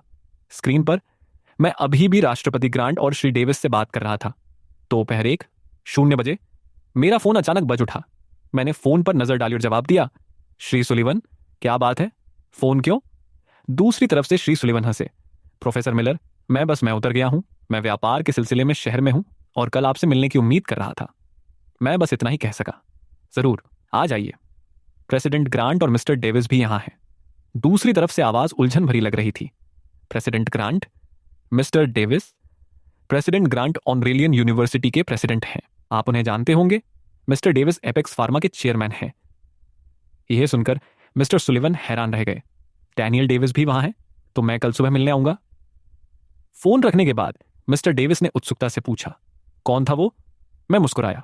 रिले, आपका एक सहकर्मी माइकल सुलिवन। आप शायद उन्हें जानते होंगे, है ना? मिस्टर डेविस हंसे। ओह, वही हैं, हम पुराने परिचित हैं। मेरा थका हुआ चेहरा देखकर मिस्टर डेविस ने पूछा, क्या हुआ? कुछ नहीं, बस शादी के बाद से मैं दिखावा कर रही थी कि मुझे खाना बनाना नहीं आता, लेकिन पिछले कुछ दिनों से मैं लगातार खाना बना रही हूं। मिस्टर डेविस ने तुरंत सुझाव दिया, क्यों ना हम चलें? कल होटल में रुकेंगे, इससे आप इतने थके हुए नहीं होंगे। नहीं, मैंने हाथ हिलाकर मना कर दिया। मेहमान तो मेहमान होता है, मुझे एक अच्छा मेजबान बनना है। वैसे भी होटल का खाना मेरे घर के खाने जितना अच्छा नहीं होता और घर पर आराम से बैठकर बातें करना अच्छा लगता है। यह सुनकर राष्ट्रपति ग्रांट जोर से हंसे। तो इस बूढ़े आदमी को कल एक और दावत मिलने वाली है। हम दोपहर 5:00 तक बातें करते रहे, ये जानते हुए कि क्लोई जल्द ही घर आ जाएगी। राष्ट्रपति ग्रांट और श्री डेविस जल्दी से चले गए। मैं सोफे पर बैठा राष्ट्रपति ग्रांट द्वारा लाई गई बढ़िया चाय का धीरे धीरे आनंद ले रहा था। तभी मेरा फोन फिर से बज उठा। मैंने कॉलर आईडी देखी, डायरेक्टर इवेंट्स, और सीधे मुद्दे पर आ गया। डायरेक्टर इवेंट्स, क्या बात है? दूसरी तरफ से डायरेक्टर इवेंट्स हंसे। प्रोफेसर मिलर, मैं आपको आधिकारिक तौर पर किसी बात की सूचना दे रहा हूं। मुझे उम्मीद है कि आप तैयार हैं। मेरा चेहरा गंभीर हो गया। क्या बात है? डायरेक्टर का लहजा और गंभीर हो गया। मुझे ऊपर से आदेश मिले हैं। अगले महीने की शुरुआत में जब आपकी पहचान उजागर होगी तो आपका नवीनतम शोध उपलब्धियों को भी सार्वजनिक किया जाएगा। लाइव स्ट्रीम में फिर से कमेंट्स आने शुरू हो गए। प्रोफेसर मिलर किससे बात कर रहे हैं? वो इतने गंभीर क्यों दिख रहे हैं? मुझे दूसरी तरफ की आवाज सुनाई नहीं दे रही। ये मुझे परेशान कर रहा है। मुझे लगा था कि प्रोफेसर की सभी पहचानें उजागर हो चुकी हैं, लेकिन ऐसा लग रहा है कि अभी और भी कुछ बाकी है। कोई और पहचान तो नहीं हो सकती है ना? चाहे वो कितने भी प्रतिभाशाली हों। उनकी उम्र एक अहम कारक है। असल में दर्शकों को लगा ही नहीं था कि कोई और छिपी हुई पहचान हो सकती है। जो पहले ही उजागर हो चुकी थीं, वो काफी अविश्वसनीय थीं। वे ज्यादातर अभी भी ये देखने के लिए इंतजार कर रहे थे कि आज रात क्लो घर आकर मेरा ख्याल कैसे रखेगी। कंट्रोल रूम में क्लो ने पहले ही योजना बना ली थी कि वह अपने पति की देखभाल कैसे करेगी, और वह घर जाने के लिए बेताब थी। अब उसे अपने पति की पूजा करने की तीव्र इच्छा हो रही थी। अभी 5:30 भी नहीं बजे थे और क्लो के लिए समय रेंग रहा था। हर सेकंड अनंत काल जैसा लग रहा था। दर्शकों ने क्लो की उत्सुकता को भांप लिया और उसे चिढ़ाने लगे। क्या क्लो पूरी तरह से प्रोफेसर की पूजा कर रही है? मिलर, अभी क्या वो उत्साहित महसूस कर रही है? क्लो ने टिप्पणियां देखी, खांसी और स्वाभाविक दिखने की कोशिश की। तुम ज्यादा सोच रही हो। मैं बस घर जाकर कुछ अतिरिक्त व्यंजन बनाने के बारे में सोच रही हूं। दर्शकों को उसकी बात पर यकीन नहीं हुआ। क्लो जल्दी घर जाना चाहती थी, जिसका मतलब शायद यही था कि वो प्रोफेसर से मिलने के लिए बेताब थी। स्क्रीन पर मैं सोफे पर बैठी चाय की चुस्की ले रही थी और अपने फोन को देख रही थी। मुझे लगा जैसे कुछ गड़बड़ है, जैसे घर में कुछ कमी है। मैंने भौहें छड़ाई। ये एहसास और गहरा होता गया। क्या कमी थी? मैंने भौहें छड़ाते हुए चाय की एक चुस्की ली और जैसे ही मैंने उसे निगला, मेरा चेहरा बदल गया। हे भगवान, मैं तो बड़ी मुसीबत में हूं। मैंने अपना कप पटक दिया और सोफे से उठ खड़ी हुई। मेरी बेटी, मैं रोज 3 3:30 बजे उसे प्री स्कूल से लेने जाती हूँ और 5 बज चुके थे। मैंने उसकी टीचर को फ़ोन करने के लिए अपना फ़ोन उठाया, तभी मुझे क्लो का संदेश दिखा। मेरी माँ आज हमारी बेटी को लेने गई थी, वो आज रात अपनी दादी के घर रुकेगी। यह सुनकर मैंने राहत की एक गहरी सांस ली और तुरंत क्लोई को जवाब दिया। दर्शकों ने मेरे चेहरे के भाव में अचानक आए बदलाव को देखा, मानो कोई बड़ी घटना घट गई हो, और फिर मुझे अपना फ़ोन उठाते हुए देखा, मानो मैं किसी से संपर्क करने के लिए बेताब थी। वे सभी उत्सुक थे। कुछ दिनों से देखने पर ईथन बहुत शांत था। अचानक वह इतना परेशान क्यों हो गया? प्रोफेसर मिलर को क्या हुआ? वह किसे मैसेज कर रहा है? क्लोई को मेरा मैसेज मिला और उसे झुंझलाहट और हंसी दोनों महसूस हुई। उसे पता था कि मैं अपनी बेटी को लेने आना भूल जाऊंगी, इसीलिए उसने अपनी माँ को दोपहर में उसे लेने के लिए कहा था। वह अपने पति का ठीक से ध्यान रखना चाहती थी, लेकिन बेटी के आसपास होने से हमेशा थोड़ी दिक्कत होती थी। क्लोई ने चैट पर नजर डाली और बताया, ईथन मुझे मैसेज कर रहा था, वह हमारी बेटी को स्कूल से लेना भूल गया। दर्शक हंस पड़े। क्या वह सच में उसकी सगी बेटी है? हाँ, बच्ची अब कहाँ है? क्या उसे टीचर को फोन नहीं करना चाहिए था? क्लोई हंसते हुए बोली, मेरे माता पिता उसे ले आए थे, वो आज रात उनके घर पर रुक रही है। मैं समझ गया। हाँ, समझ गया। लगता है आज रात तूफान आने वाला है। दर्शकों की प्रतिक्रिया और भी तेज थी। क्लोई ने उन्हें चिढ़ाते हुए देखा, लेकिन हैरानी की बात यह थी कि वह शर्माई नहीं। इसके बजाय उसने निर्देशक की ओर मुड़कर कहा, घर पहुंचते ही मैं कैमरे बंद कर दूंगी। निर्देशक हंसे, ठीक है। सहायक ने भी उसे एक समझदारी भरी नजर से देखा। शाम 5:40 बजे जब मैंने अपनी पत्नी को घर आते देखा तो मैं सोफे से झट से उठ गया। क्या दादा दादी अपनी पोती को याद कर रहे थे? क्लोई ने कोई जवाब नहीं दिया, बस खिलखिलाकर हंसी, और फिर उसने अपने बैग में हाथ डालकर अपने फोन की स्क्रीन दबा दी। लाइव स्ट्रीम तुरंत बंद हो गई। दर्शक शिकायत करने लगे, बस इतना ही? क्या उन्हें लगता है कि मैं बाकी का हिस्सा नहीं देख सकता? मैं पैसे दे सकता हूं। यह देखकर सहायक ने मजाक में कहा, ठीक है सब लोग, चलो आज का दिन खत्म करें। हम पूरे दिन से लाइव स्ट्रीमिंग कर रहे हैं, सब थके हुए हैं। ये सभी आज के लिए है, कल मिलते हैं।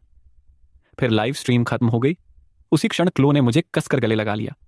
मुझे तुरंत कुछ बुरा सा महसूस हुआ और मुझे समझ में आ गया कि मेरी सास हमारी बेटी को क्यों ले गई थी। क्लो की आवाज कोमल थी और उसकी आंखों में गहरा प्यार भरा था। मैं पूरी तरह से अचंभित थी। उसने कोई जवाब नहीं दिया, बल्कि झुककर मुझे चूम लिया। शाम के 7:00 बजे तक मैं बिस्तर से उठी नहीं। क्लो का मूड अच्छा था।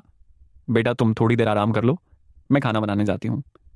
मैं सोफे पर पूरी तरह से असमंजस में बैठा रहा। आज मेरी पत्नी को क्या हो गया था? वह तो भूखी भेड़िए जैसी लग रही थी। अगली सुबह नाश्ते के बाद क्लो ने मुझे चुम्बन दिया और कहा, हनी मैं काम पर जा रही हूँ। मैंने उसके सिर पर हाथ फेरा और मुस्कुराया। जाओ, तुम्हारी बहुत याद आएगी। उसके दरवाजा बंद करने के बाद मैं सोफे पर बैठकर पिछली रात के बारे में सोचने लगा और अचानक मेरे दिमाग में एक नई दवा का विचार आया। क्लोई के घर से निकलते ही उसने कैमरे अनब्लॉक कर दिए। लाइव स्ट्रीम में पहले से ही 3 लाख लोग इंतजार कर रहे थे। मुझे देखते ही कमेंट्स की बाढ़ आ गई। कंट्रोल रूम में असिस्टेंट ने खुशमिजाज क्लोई को देखकर मजाक में कहा, क्लोई तुम आज बहुत अच्छी लग रही हो, क्या तुमने कोई खास सप्लीमेंट लिया है? दर्शक भी मजाक में शामिल हो गए। क्लोई ने जवाब नहीं दिया, बल्कि अपना फोन उठाया और एक मैसेज भेजा। उसकी मां ने तुरंत जवाब दिया, ईथन को क्या हुआ है? क्या तुम दोनों के बीच झगड़ा हुआ था? क्लोई का चेहरा लाल हो गया और उसने जवाब दिया, कोई झगड़ा नहीं हुआ, मैं बस चाहती थी कि हमारी बेटी कुछ दिनों के लिए आपके साथ रहे। उसकी मां तुरंत समझ गई और उसने संदेश भेजा, आपकी उम्र बढ़ती जा रही है, अगर तुम दूसरा बच्चा चाहती हो तो तुम्हें जल्दी करनी चाहिए। क्लोई अवाक रह गई। हालांकि उसे शर्म आ रही थी, उसने अपना फोन उठाया और मुझे एक संदेश भेजा, हनी क्या तुम बेटा चाहते हो? मुझे संदेश पाकर आश्चर्य हुआ, तुम दूसरा बच्चा चाहती हो? हाँ, मैं एक और बच्चा चाहती हूं, इससे घर में रौनक बढ़ जाएगी। उसका संदेश देखकर मैं मुस्कुराया और जवाब दिया, ठीक है चलो करते हैं। बहुत बढ़िया हनी, मैं अपनी मां से कहूंगी कि वह हमारी बेटी को कुछ और दिनों के लिए अपने पास रखें। यह सुनकर मुझे अचानक थकान की लहर महसूस हुई। दूसरे बच्चे की योजना तय करने के बाद मैंने अपना फोन उठाया और राष्ट्रपति ग्रांट को फोन किया। राष्ट्रपति ग्रांट, आप और श्री डेविस नाश्ते के लिए क्यों नहीं आते? दूसरी तरफ से राष्ट्रपति ग्रांट हंस रहे थे। हमने नाश्ता कर लिया है, श्री डेविस और मैं अब आपके घर चलेंगे। ठीक है, मैंने जवाब दिया और फोन काट दिया। मैंने अपना फोन एक तरफ रख दिया और रसोई में काम करने लगी। कुछ ही देर में राष्ट्रपति ग्रांट और श्री डेविस आ गए। मैंने चाय बनाई और राष्ट्रपति ग्रांट की ओर देखते हुए मुस्कुराते हुए पूछा, राष्ट्रपति ग्रांट, क्या जेसिका नहीं आई थी? राष्ट्रपति ग्रांट मुस्कुराए। उसे लगता है कि हम बहुत बूढ़े हैं और हमारे साथ खाना खाने में उसे असहजता महसूस होती है। वह अपनी दोस्त के साथ घूमने गई थी। मैं अवाक रह गया। अरे मैं भी जवान हूं। तभी श्री डेविस मुस्कुराते हुए बीच में बोल पड़े, मैंने आने से पहले माइकल सुलिवन को फोन किया था, वह जल्दी यहां आ जाएगा। फिर उसने उत्सुकता से पूछा, प्रोफेसर मिलर, आप माइकल सुलिवन को कैसे जानते हैं? मैं मुस्कुराया। मेरी उनसे मुलाकात एक भोज में हुई थी। वह यहां व्यापार के सिलसिले में आए हैं और मुझसे मिलने के लिए थोड़ी देर के लिए रुके हैं। वास्तव में श्री सुलिवन श्री डेविस की तरह एक प्रमुख घरेलू दवा कंपनी के प्रमुख थे। मैं उन्हें जानता था क्योंकि मेरे द्वारा विकसित एक अन्य दवा का उत्पादन उनकी कंपनी में हो रहा था। यह मामला अभी भी गोपनीय था, इसलिए मैं ज्यादा कुछ नहीं कह सकता था, लेकिन अगले महीने की 1 तारीख को सब कुछ सामने आ जाएगा। श्री डेविस थोड़े असमंजस में थे, लेकिन उन्होंने सिर हिलाया। उन्होंने कल श्री सुलिवन से बात की थी, जिन्होंने यह भी कहा था कि वे व्यापारिक उद्देश्य से आ रहे हैं और मुझसे मिलने आएंगे। लेकिन उसे अपने अंदर कुछ गड़बड़ महसूस हो रही थी, हालांकि वह ठीक से बता नहीं पा रहा था कि क्या गड़बड़ है। लगभग 10 मिनट बाद दरवाजे पर दस्तक हुई। या मिस्टर सुलिवन ही होंगे। श्री डेविस मुस्कुराते हुए खड़े हो गए और मैं भी मुस्कुराते हुए दरवाजा खोलने गया। मेरे सामने एक अधेड़ उम्र का आदमी शानदार सूट पहने खड़ा था। प्रोफेसर, बहुत दिनों बाद मिले, श्री सुलिवन ने उत्साह से कहा, अपना दाहिना हाथ आगे बढ़ाते हुए। उनके बाएं हाथ में जिनसिंग के 2 उपहार बॉक्स थे। मैंने उनसे हाथ मिलाया और मुस्कुराया। कुछ समय बीत गया है, अंदर आइए, बैठिए। मैंने अभी अभी एक बर्तन में डाहोंग पाव चाय बनाई है। श्री सुलिवन अचंभित रह गए। दाहोंग पाव? उसने इसे केवल एक बार आजमाया था, और वह भी किसी और की वजह से। श्री डेविस का अभिवादन करने के बाद श्री सुलिवन ने अपने बगल में बैठे बुजुर्ग व्यक्ति की ओर देखा। मैं मुस्कुराया। मैं आपके बारे में बताऊं, ये ऑनरेलियन विश्वविद्यालय के अध्यक्ष श्री विलियम ग्रांट हैं। यह सुनकर श्री सुलिवन तुरंत आगे बढ़े और उनसे हाथ मिलाया। राष्ट्रपति ग्रांट, यह मेरे लिए सम्मान की बात है। मैं माइकल सुलिवन हूं, होराइजन थेरेप्यूटिक्स का अध्यक्ष। राष्ट्रपति ग्रांट मुस्कुराए। श्री डेविस ने कल मुझे आपके बारे में बताया था। कृपया बैठ जाओ। दर्शक प्रभावित तो हुए, लेकिन बहुत ज्यादा हैरान नहीं हुए। आखिरकार प्रोफेसर मिलर ने कैंसर का इलाज कर दिया था। यह आश्चर्य की बात नहीं थी कि वह कंपनी के चेयरमैन को जानता था। स्क्रीन पर हम चारों बढ़िया चाय की चुस्कियां लेते हुए बातें कर रहे थे। मिस्टर सुलिवन ने मिस्टर डेविस की ओर देखा और उत्सुकता से पूछा, डैनियल, आप और प्रोफेसर की मुलाकात कैसे हुई? श्री डेविस ने असली कारण बताए बिना जवाब दिया। ठीक उसी तरह जैसे आपने एक भोज में किया था। कारण सीधा सादा था। अपने वरिष्ठों की अनुमति के बिना वह एक शब्द भी नहीं बोल सकता था। श्री सुलिवन ने सिर हिलाया। कल रात मैंने आपको बताया था कि मैं एक भोज में प्रोफेसर से मिला था। वह झूठ था। श्री डेविस ने भौहें चढ़ाईं। तुम मुझसे झूठ क्यों बोलोगे? फिर श्री सुलिवन ने एक रहस्यमयी मुस्कान दी। क्योंकि मैंने गोपनीयता समझौते पर हस्ताक्षर किए थे, मैं प्रोफेसर के बारे में कुछ भी खुलासा नहीं कर सकता। हालांकि श्री सुलिवन, मैंने उन्हें अपनी बात पूरी करने से पहले ही रोक दिया। मेरी भौहें छड़ी देखकर श्री सुलिवन चौंक गए। क्या हो रहा था? प्रोफेसर को इस बात की बिल्कुल भी जानकारी नहीं थी। दरअसल कल रात करीब 8:00 बजे श्री सुलिवन को उनके वरिष्ठों का फोन आया, जिसमें उन्हें सूचित किया गया कि 6 साल पुराना एनडीए समाप्त कर दिया गया है और वे बोलने के लिए स्वतंत्र हैं। उनके वरिष्ठ अधिकारियों ने यह नहीं बताया था कि प्रोफेसर को इस बारे में सूचित किया गया था या नहीं। क्या ऐसा हो सकता है कि उन्हें अभी तक प्रोफेसर को बताने का मौका ही न मिला हो? उनके बगल में बैठे श्री डेविस और राष्ट्रपति ग्रांट ने एनडीए का जिक्र सुना और मेरे गंभीर चेहरे को देखा। उन्होंने तुरंत अंदाजा लगा लिया कि क्या हो रहा है। श्री सुलिवन ने प्रोफेसर मिलर से संबंधित एक एनडीए पर हस्ताक्षर किए थे और वह होराइजन थेरेप्यूटिक्स के अध्यक्ष थे। होराइजन कई वर्षों से 2 विश्व परिवर्तनकारी दवाओं का बड़े पैमाने पर उत्पादन कर रहा था, जिनमें एचआईवी को रोकने के लिए एक टीका और एड्स का इलाज शामिल था। इन दवाओं के निर्माता की पहचान कभी भी सार्वजनिक रूप से नहीं की गई थी। यह हो सकता है? यह सोचकर राष्ट्रपति ग्रांट और श्री डेविस के दिल की धड़कनें तेज हो गईं। अगर ऐसा था तो प्रोफेसर मिलर वाकई में बहुत डरावने थे। उन्होंने मेरी तरफ देखा, फिर मिस्टर सुलिवन की तरफ। हालांकि वे बेहद जिज्ञासु थे, लेकिन वे जानते थे कि कुछ ऐसा जानना जो उन्हें नहीं जानना चाहिए उनके लिए मुसीबत खड़ी कर सकता है। श्री सुलिवन अभी भी थोड़े स्तब्ध थे। उसने अनिश्चितता भरी निगाहों से मेरी ओर देखा। प्रोफेसर मिलर, आपको अभी तक सूचित नहीं किया गया है? क्या आपको सूचित किया गया है? मुझे कल एक सूचना मिली थी, लेकिन उसका इससे कोई लेना देना नहीं था। मेरी प्रतिक्रिया देखकर श्री सुलिवन को यकीन हो गया कि मुझे पता नहीं था, और उन्होंने सीधे कहा, कल रात 8:00 बजे मुझे अपने वरिष्ठों का फोन आया था।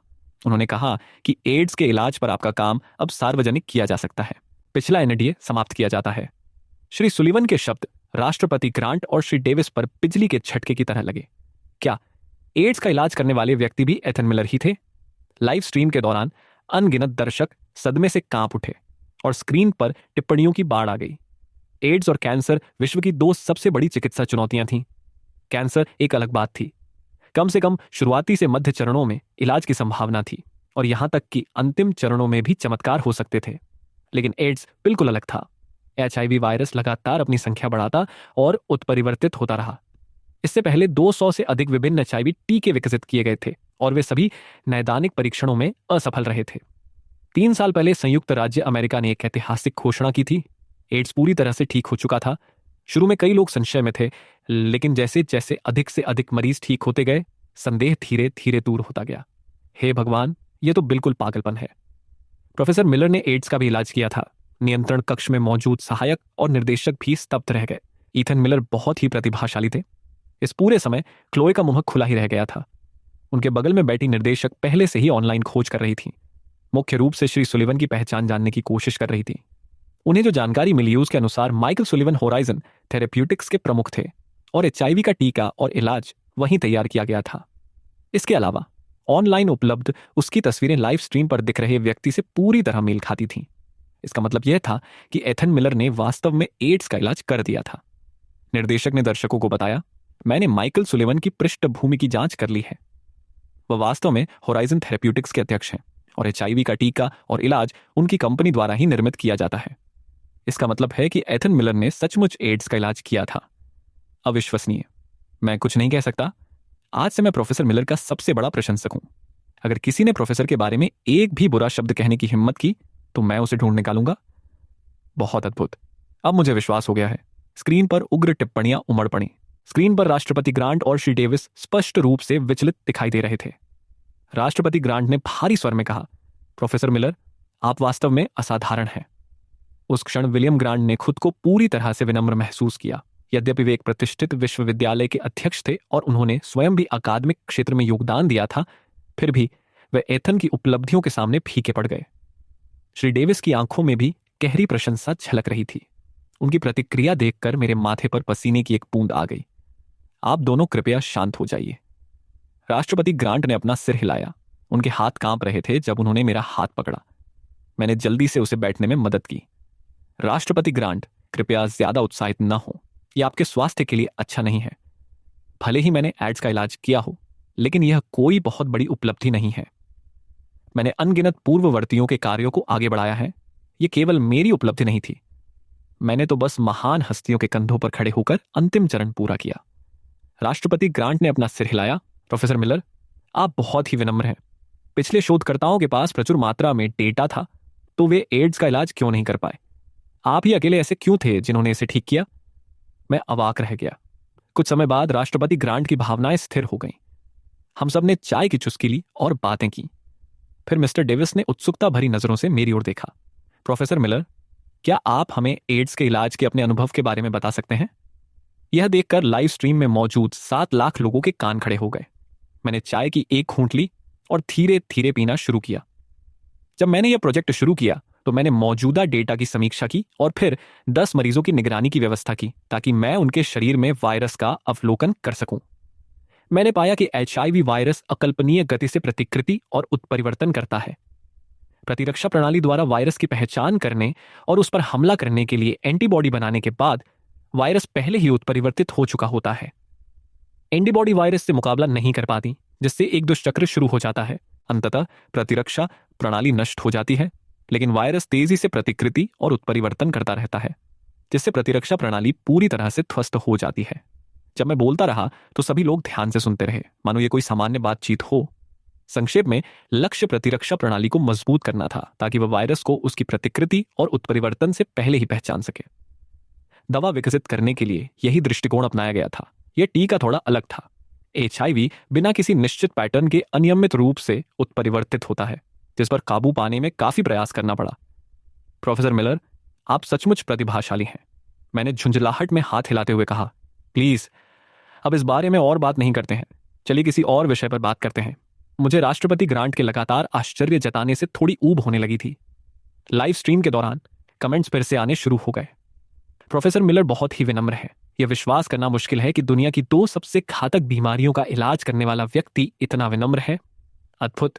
वैसे इस चैट में 10 लाख से ज्यादा लोग हैं। क्या आप में से किसी को एड्स हुआ है?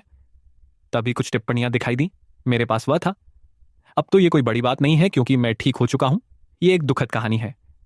10 साल पहले मैं बाहर था और मेरी मुलाकात एक बहुत ही प्रगतिशील महिला से हुई। मुझे लगा कि आज मेरा सौभाग्य है, लेकिन बाद में मुझे पता चला कि वह HIV पॉजिटिव थी और जानबूझकर इसे फैला रही थी। अगर प्रोफेसर मिलर न होते तो मेरा जीवन बर्बाद हो गया होता। मेरी कहानी भी ऊपर बताई गई कहानी से मिलती जुलती है। मैं सभी को बाहर सावधान रहने की सलाह देता हूं। आप लोग भाग्यशाली थे। मैं एक इंटरनेट कैफे गया और जैसे ही मैं बैठा मुझे लगा जैसे किसी चीज ने मुझे चुभो दिया हो। एड्स से पीड़ित लोगों की टिप्पणियां पढ़ते ही 10 लाख से अधिक दर्शक अचानक चुप हो गए। कुछ लोगों द्वारा श्रद्धांजलि पोस्ट करने के बाद कई अन्य लोगों ने भी ऐसा ही किया और चैट श्रद्धांजलि संदेशों से भर गई। नियंत्रण कक्ष में सहायक ने कहा, वाह, आपका पति तो वाकई अद्भुत है। स्क्रीन पर अचानक राष्ट्रपति ग्रांट का फोन बज उठा। उसने कॉलर आईडी पर एक नजर डाली और गंभीर भाव से फोन उठाया। सचिव थॉम्पसन। दूसरी तरफ मौजूद व्यक्ति की बात सुनने के बाद उसने कहा, हाँ ठीक है, मैं समझ गया। राष्ट्रपति ग्रांट के फोन रखने के तुरंत बाद श्री डेविस का फोन बज उठा। वह गंभीर भाव से एक तरफ हटकर फोन उठाने चला गया। लगभग 2 मिनट बाद उसने फोन रख दिया और जैसे ही वह बैठा मेरा फोन बज उठा। मैंने कॉलर आईडी देखी, सेक्रेटरी थॉम्पसन का नाम था। मैं खड़ी हुई और जवाब देने के लिए एक तरफ चली गई। सचिव थॉम्पसन। सचिव ने सीधे मुद्दे पर बात की। प्रोफेसर मिलर, कैंसर और एड्स के इलाज पर आपके काम को अब गोपनीय रखने की आवश्यकता नहीं है। मैंने भौहें चढ़ा ली। क्या इन दोनों चीजों की आधिकारिक घोषणा अब की जा रही है? जी हां, सचिव ने उत्तर दिया। तभी राष्ट्रपति ग्रांट ने मेरी ओर देखा और कहा, मुझे अभी अपने वरिष्ठों का फोन आया था। उन्होंने कहा कि कैंसर के इलाज पर आपके काम पर चर्चा की जा सकती है। एनडी अब प्रभावी नहीं है। श्री सुलिवन स्तब्ध रह गए। उन्होंने राष्ट्रपति ग्रांट की ओर देखा। कैंसर? क्या प्रोफेसर मिलर ने कैंसर का भी इलाज किया था? राष्ट्रपति ग्रांट मुस्कुराए। श्री डेविस और मुझे इस बारे में काफी समय से पता था। जहां तक आपकी बात है, अगर आप आज नहीं आते तो शायद मुझे पता ही नहीं चलता कि प्रोफेसर ने एड्स का भी इलाज किया था। दर्शक भी इस बारे में चर्चा कर रहे थे। हम तीनों को एक के बाद एक कॉल आते देख और एनडीए के बारे में सुनकर उन्हें एहसास हुआ कि एथन की पहचान अब तक गुप्त रखी गई थी। निर्देशक महोदय, आप बड़ी मुसीबत में पड़ सकते हैं। प्रोफेसर मिलर की पहचान एक राष्ट्रीय रहस्य थी और अब आपके शो की वजह से यह लीक हो गई है। निर्देशक को कितने साल की जेल होगी? दर्शकों की चर्चा सुनकर निर्देशक का चेहरा पीला पड़ गया। सहायक को भी स्थिति की गंभीरता का एहसास हुआ। लेकिन क्या उन्होंने अभी यह नहीं कहा था कि अब इन चीजों को गुप्त रखने की जरूरत नहीं है? सब ठीक होना चाहिए, है ना? क्लोई ने भयभीत निर्देशक और सहायक को आश्वस्त किया। हालांकि वह खुद इतनी आश्वस्त नहीं थी। शो के प्रायोजक को फोन करने के लिए कंट्रोल रूम से निकलते हुए निर्देशक ने पीले पड़े चेहरे से कहा, मैं वॉशरूम जा रहा हूं। श्री स्टर्लिंग, क्या आप लाइव स्ट्रीम देख रहे थे? समर्थक ने तुरंत जवाब दिया। उनका लहजा शांत था। मैं सब देख रहा था, यह कोई बड़ी बात नहीं है। प्रोफेसर का काम पहले गोपनीय था, लेकिन जैसा कि उन्होंने अभी कहा, गैर कानूनी समझौते एनडीए समाप्त कर दिए गए हैं। बाकी मैं संभाल लूंगा। निर्देशक ने अनिश्चितता से पूछा। मिस्टर स्टर्लिंग, क्या आपको यकीन है कि यह ठीक है? हमने ऑनरेलियन के अध्यक्ष और 2 प्रमुख कॉरपोरेट अध्यक्षों का लाइव स्ट्रीमिंग किया। मैं इसका ख्याल रखूंगा। आप बस अपने काम पर ध्यान दें। श्री स्टर्लिंग, कृपया मुझे कुछ आश्वासन दीजिए। समर्थक कुछ देर चुप रहा। यह उच्च अधिकारियों द्वारा अधिकृत किया गया था। वे लाइव स्ट्रीम का उपयोग प्रोफेसर की छवि को बेहतर बनाने के लिए करना चाहते हैं। मैं समझ गया मिस्टर स्टर्लिंग, निर्देशक ने उत्साह से कहा। समर्थक ने एक चेतावनी भी जोड़ी, इसे गुप्त रखना। मैं तुम्हें यह इसलिए बता रहा हूं क्योंकि इसे अभी अभी मंजूरी मिली है। उच्च अधिकारियों के अपने कारण हैं और हमें बस आदेशों का पालन करना होगा। निर्देशक स्तब्ध रह गया। अगर मिस्टर स्टर्लिंग को अभी अभी मंजूरी मिली है तो क्या इसका मतलब यह है कि उच्च अधिकारी इस समय उनके साथ हैं? उसने तुरंत कहा, चिंता मत करो, मैं किसी को नहीं बताऊंगा। मैं अच्छा काम करूंगा। फोन रखने के बाद निर्देशक ने एक लंबी आह भरी और उन्हें ऐसी राहत का एहसास हुआ जो उन्होंने पहले कभी महसूस नहीं किया था। उसकी सारी चिंताएं दूर हो गईं। जब वह नियंत्रण कक्ष में लौटा तो सहायक ने उसे चिंता भरी नजरों से देखा। निर्देशक महोदय, क्या सब ठीक हो जाएगा? निर्देशक मुस्कुराया। मैंने अभी अभी प्रायोजक से बात की। श्री स्टर्लिंग ने कहा कि सब ठीक है। अगर प्रोफेसर की पहचान उजागर नहीं की जा सकती तो हमारा काम खत्म हो जाता, लेकिन चूंकि अब इसे गुप्त रखने की जरूरत नहीं है, इसलिए हम ठीक रहेंगे। स्क्रीन पर हम चारों खाना खा रहे थे और बातें कर रहे थे। श्री डेविस ने मेरी ओर देखा और एक ऐसा प्रश्न पूछा जो उनके मन में चल रहा था। प्रोफेसर मिलर, आपने पहले इलाज विकसित किया या टीका? उनकी जिज्ञासा जायज थी। सामान्य तौर पर यदि एड्स का इलाज सफलतापूर्वक विकसित हो जाता है तो टीके की कोई आवश्यकता नहीं होगी। राष्ट्रपति ग्रांट ने भी उत्सुकता से मेरी ओर देखा। मैं मुस्कुराया। मैंने पहले दवा विकसित की, फिर टीका। तर्कसंगत रूप से एक बार इलाज मिल जाने पर टीके की कोई आवश्यकता नहीं होती। मैंने टीका विकसित करने का एक कारण खुद को चुनौती देना था और दूसरा अधिक पैसा कमाना था। और पैसे बनाए? राष्ट्रपति ग्रांट और श्री डेविस असमंजस में थे। क्या वह इलाज से पैसा नहीं कमा सकता था? श्री सुलिवन मुस्कुराए। उस समय को याद कीजिए जब दवा और टीका लॉन्च किए गए थे। उस समय हमने दावा किया था कि इलाज का बड़े पैमाने पर उत्पादन करना मुश्किल है, इसलिए इसकी आपूर्ति केवल घरेलू स्तर पर की गई थी, जबकि टीके का वैश्विक वितरण के लिए बड़े पैमाने पर उत्पादन किया जा सकता था। राष्ट्रपति ग्रांट और श्री डेविस तुरंत समझ गए। जब यह खबर पहली बार सामने आई तो दुनिया भर में इस पर संदेह जताया गया, लेकिन जैसे जैसे अधिक से अधिक मरीज ठीक होते गए, आलोचक चुप हो गए। अगले ही दिन दुनिया ने होराइजन थेरेप्यूटिक्स से एड्स के इलाज का बड़े पैमाने पर उत्पादन करने की मांग की, लेकिन होराइजन ने एक बयान जारी कर दावा किया कि दवा के कुछ घटकों को निकालना मुश्किल था, जिससे बड़े पैमाने पर उत्पादन असंभव हो गया। फिलहाल इसकी आपूर्ति केवल अमेरिका को ही की जाएगी, लेकिन इस वैक्सीन का उत्पादन बड़ी मात्रा में किया जा सकता है। हालांकि अन्य देशों को इस बात पर विश्वास नहीं था, लेकिन उनके पास टीका लगवाने के अलावा कोई विकल्प नहीं था। अमेरिका के मुनाफे से नाराज कुछ लोगों ने वैक्सीन की रिवर्स इंजीनियरिंग करने की कोशिश की, लेकिन उनके सभी प्रयास विफल रहे। कोई और विकल्प न होने के कारण दुनिया ने भारी मात्रा में वैक्सीन खरीदना शुरू कर दिया। उन घटनाओं को याद करते हुए राष्ट्रपति ग्रांट और श्री डेविस को संतोष का अनुभव हुआ। दर्शकों को भी वे साल याद थे। यह बहुत ही संतोषजनक था। होराइजन थेरेप्यूटिक्स ने इस वैक्सीन से काफी मुनाफा कमाया होगा। मुझे याद है जब बाद में अमेरिका में वैक्सीन मुफ्त कर दी गई थी तो इसने बाकी दुनिया में हलचल मचा दी थी। हाँ, उनके साथ यही होना चाहिए था। हाँ, यह एक शानदार कदम था। 5 अरब खुराकें, सभी मुफ्त। हमारा देश अद्भुत है। निर्देशक और सहायक भी उत्साहित थे क्योंकि वे दोनों उस दौर से गुजर चुके थे। अमेरिकियों को टीका मुफ्त में मिला, जबकि विदेशियों को एक खुराक के लिए $1000 चुकाने पड़े। क्लोई भी मुस्कुराई। उनकी भावनाओं को शब्दों में बयां करना मुश्किल था, लेकिन संक्षेप में कहें तो उन्हें बेहद गर्व महसूस हो रहा था। लाइव प्रसारण के दौरान राष्ट्रपति ग्रांट और श्री डेविस दोनों ने श्री सुलिवन को थम्स अप दिया। बहुत बढ़िया किया। श्री सुलिवन ने सिर हिलाया और मुस्कुराए। दरअसल यह प्रोफेसर का ही विचार था। मैंने समझाया कि मैं उनकी कार्यशैली से तंग आ चुका था। इसके अलावा उनकी दवाएं यहां अधिक कीमत पर बिकती थीं, इसलिए मैंने टीके की कीमत $1000 प्रति खुराक तय की। इसके बाद श्री डेविस ने उत्सुकता पूर्वक पूछा, टीके की उत्पादन लागत कितनी है? श्री सुलिवन मुस्कुराए और उन्होंने 3 उंगलियां ऊपर उठाई। श्री डेविस ने अनुमान लगाया, $30। श्री सुलिवन ने मुस्कुराते हुए सिर हिलाया। ठीक है, $30 की लागत, $970 का मुनाफा। की ज्यादा? राष्ट्रपति ग्रांट ने श्री सुलिवन की ओर हैरानी से देखा। दर्शक इतने स्तब्ध रह गए कि वे चैट में केवल oh my God he type कर पाए। यह मुनाफा तो अविश्वसनीय है। अमेरिका के अलावा दुनिया में अरबों लोग हैं। अगर उनमें से सिर्फ 5वां हिस्सा भी टीका लगवा ले तो बाजार बहुत बड़ा है। होराइजन थेरेप्यूटिक्स की तो खूब कमाई हो रही होगी। शानदार, वाकई शानदार श्री सुलिवन। लेकिन वे जितने महान हैं, प्रोफेसर मिलर उससे भी कहीं ज्यादा महान हैं। प्रोफेसर को सलाम। 10 लाख दर्शकों में से सभी अमेरिकी नहीं थे और उनके लिए इसे पचाना और भी मुश्किल था। एक अन्य समूह की स्थिति तो और भी खराब थी। वे लोग जो कभी अमेरिकी नागरिक थे लेकिन बाद में अन्य विकसित देशों में जाकर बस गए थे। जब वे पहली बार निकले थे तो वे गर्वित थे, खुद को श्रेष्ठ समझते थे। अब जिस देश को वे पीछे छोड़ आए थे उसे इतना समृद्ध देखकर उन्हें एक कड़वी बेचैनी महसूस हुई, जैसे किसी को छोड़ने के बाद वर्षों बाद पता चले कि उनका पूर्व साथी उनसे कहीं बेहतर स्थिति में है। ये एक जटिल भावना थी। सबसे निराशाजनक बात यह थी कि विदेश में जीवन उतना शानदार नहीं था जितना उन्होंने कल्पना की थी, लेकिन अब दोबारा मौका नहीं मिलेगा। वे अपनी अमेरिकी नागरिकता कभी वापस नहीं पा सकते थे। अब वे विदेशी थे और अपने नए देशों के लोगों के लिए वे वास्तव में स्थानीय भी नहीं थे। अधिकांश लोग उन्हें अप्रवासी के रूप में देखते थे। लाइव स्ट्रीमिंग के दौरान हम खाते पीते और बातें करते रहे और बातचीत में और अधिक जीवंतता आती गई। श्री सुलिवन थोड़े बातूनी थे और शराब पीने के बाद वे पार्टी की जान बन जाते थे। श्री सुलिवन हंसे और बोले, मैंने कुछ दिन पहले बिक्री के ताज़ा आंकड़े देखे। हमने वैक्सीन की 3 अरब खुराकें बेच दी हैं। मुझे लगता है कि हमने बाजार में लगभग पूरी तरह से आपूर्ति कर दी है।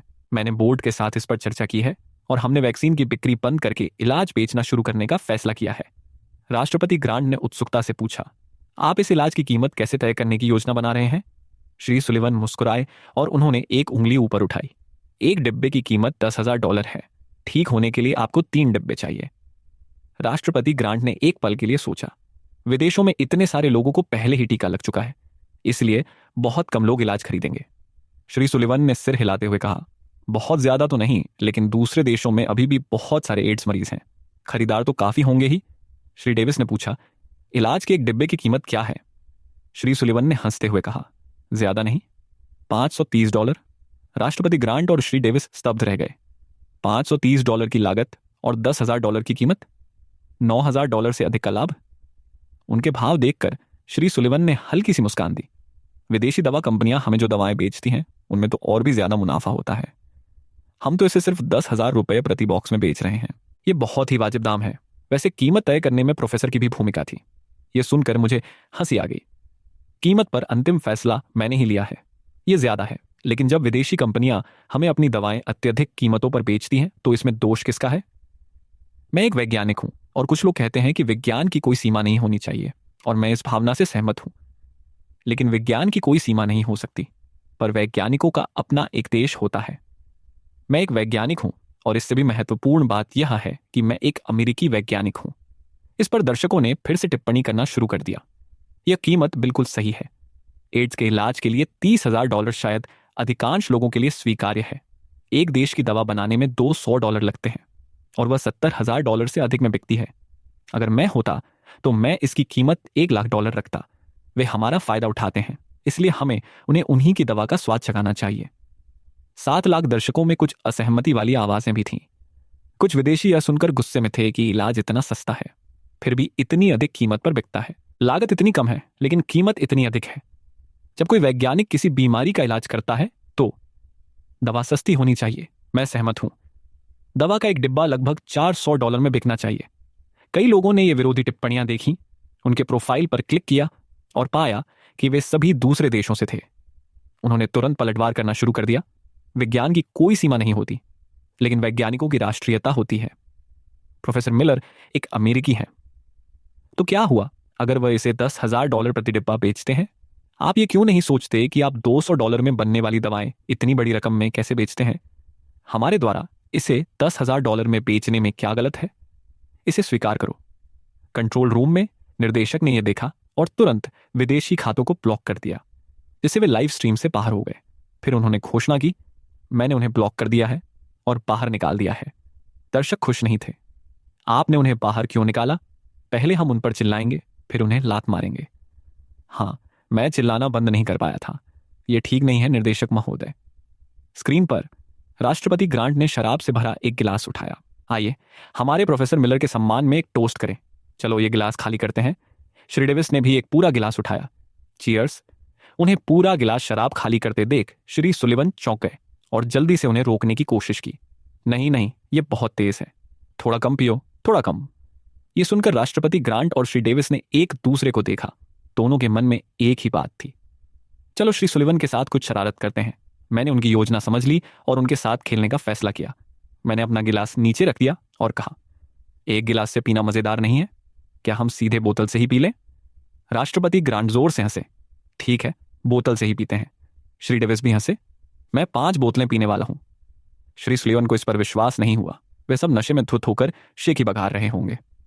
तो प्रोफेसर मिलर भी जरूरत से ज्यादा शराब पी लेने पर शेखी बघारते हैं, बोतल से, हार्ड लिकर।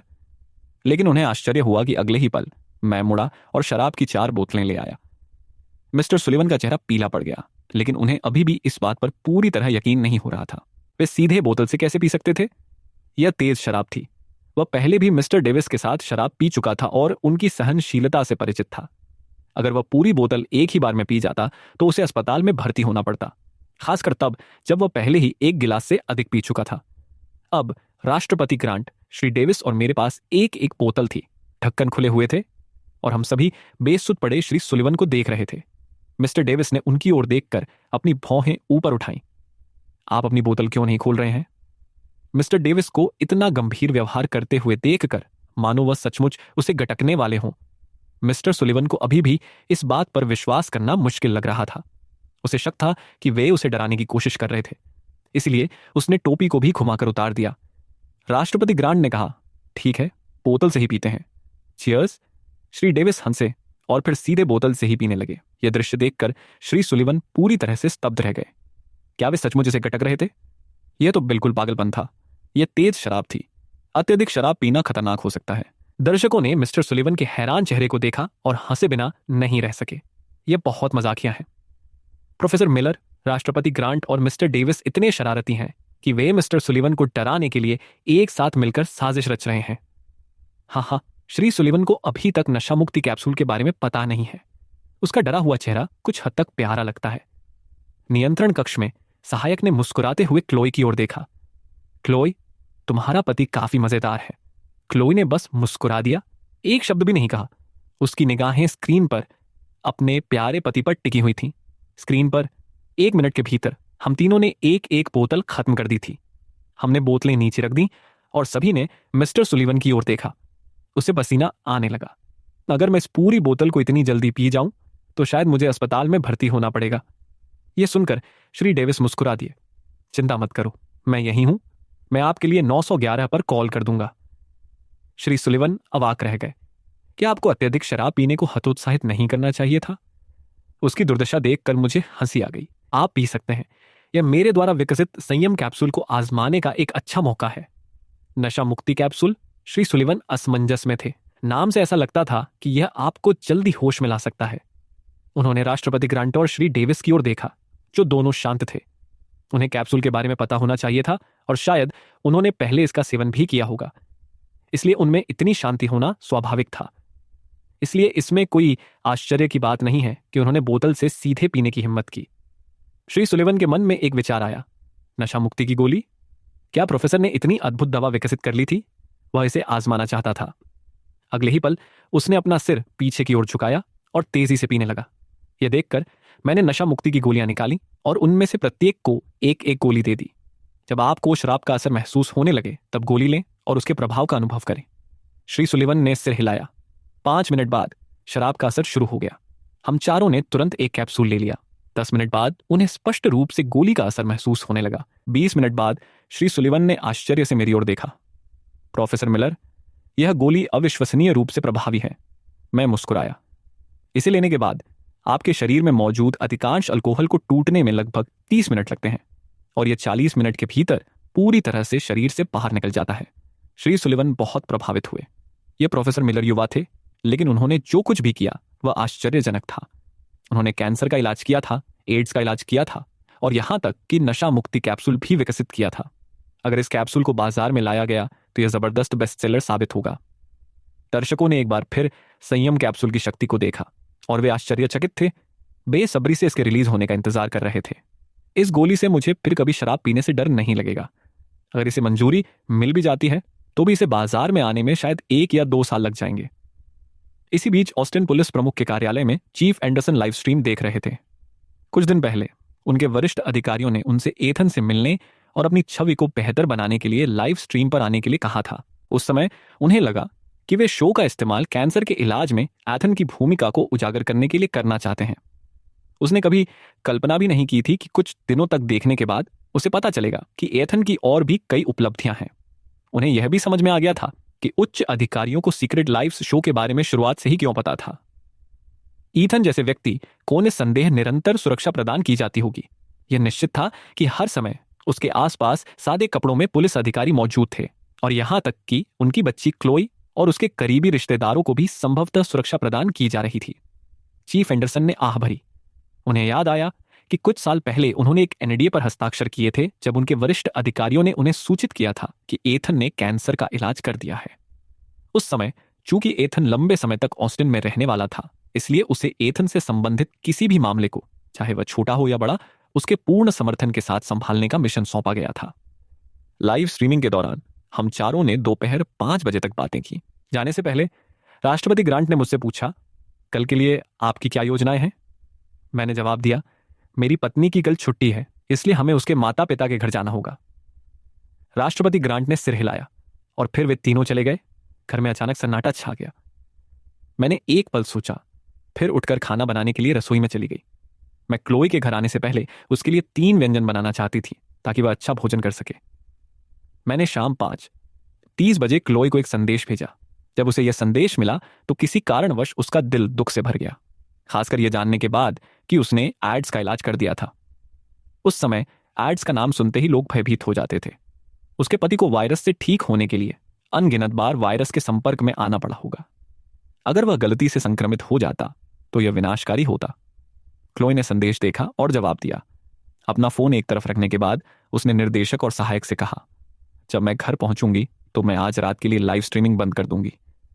निर्देशक और सहायक को कोई आपत्ति नहीं थी। हैरानी की बात यह है कि दर्शकों ने भी विरोध नहीं किया। दरअसल वे बहुत सहयोगी थे। मैं अब जा रही हूं, क्लो ने चैट पर एक नजर डालते हुए और टिप्पणियों को अनदेखा करते हुए कहा। पलक झपकते ही क्लोई घर पहुंच गई। आप वापस आ गए हैं? वह मेरे पास आई। उसकी आंखों में प्यार भरा था और उसने धीरे से अपनी बाहों को मेरी गर्दन के चारों ओर लपेट लिया। मैं खाना लेकर मेज पर आया और हमारे बैठने के बाद क्लो ने तले हुए सूअर के मांस का एक टुकड़ा उठाया और उसे मेरे होठों के पास ले गई। मेरी पत्नी आजकल थोड़ा अजीब व्यवहार कर रही है। वह आमतौर पर अच्छे मूड में रहती थी और उसका मुझे खाना परोसना सामान्य बात थी, लेकिन इस तरह सीधे मुझे खाना खिलाना लंबे समय से नहीं हुआ था। मैंने अभी पहला टुकड़ा खाया ही था कि उसने दूसरा टुकड़ा उठाया और मेरे मुंह के पास ले गई। मुझे थोड़ा पसीना आने लगा। क्या आप मेरे साथ बच्चे जैसा व्यवहार कर रहे हैं? क्लोई बस मुस्कुराई। ताकत पाने के लिए खाना जरूरी है। पिछले कुछ दिनों से मेरी पत्नी को क्या हो गया है? हमने आधे घंटे से अधिक समय सिर्फ डिनर करने में ही बिता दिया। जब हमारा काम खत्म हो गया तो क्लोई ने मेरी तरफ देखा और कहा, तुम पहले नहा लो। मैं पहले साफ सफाई कर लूंगी और फिर नहा लूंगी। मैं नहाने के लिए मुख्य बाथरूम में गया और क्लोई के सफाई करने के बाद अगली सुबह 9:00 बज गए। तब जाकर मैं धीरे धीरे बिस्तर से उठा। लगता है मुझे जल्दी से वह स्टेमिना बढ़ाने वाली कैंडी बनानी होगी। तब तक क्लोई काम पर जाने के लिए निकल चुकी थी। नाश्ते के बाद मैं टीवी देखने के लिए बैठने ही वाला था कि तभी एक अप्रत्याशित मेहमान आ गया। बैंक ऑफ अमेरिका के अध्यक्ष। बिना किसी झिझक के मैंने श्री थॉम्पसन से कहा, शेष धन को सैन्य खर्च के लिए सरकार को दान कर दीजिए। तभी मेरे मन में एक विचार आया और मैंने मिस्टर डेविस को फोन करने के लिए फोन उठाया। जब उन्होंने जवाब दिया तो श्री डेविस हंसे और बोले, प्रोफेसर मिलर, क्या आपको मेरी अभी से याद आ रही है? मैंने हंसते हुए कहा, मेरे पास सर्दी जुकाम और निमोनिया की दवा के ऐसे फार्मूले हैं जिनके दुष्प्रभाव नगण्य हैं। गंभीर सर्दी जुकाम 3 दिनों में ठीक हो सकता है और हल्का फुल्का 1 दिन में। और हाँ, मैं आपको उस सब्रिटी कैप्सूल का फार्मूला भी दूंगा जिसके बारे में हमने बात की थी। श्री डेविस बेहद प्रसन्न थे। मैं अभी फ्लाइट बुक कर रहा हूं। एक बार जब हम इनका बड़े पैमाने पर उत्पादन शुरू कर देंगे तो आप सालाना कुछ अरब डॉलर कमाएंगे। मैंने बेपरवाही से जवाब दिया, मुझ जैसे व्यक्ति की देखभाल देश करता है। मुझे पैसे में कोई दिलचस्पी नहीं है। मैं वैसे भी अपनी कमाई का अधिकांश हिस्सा दान कर देता हूं।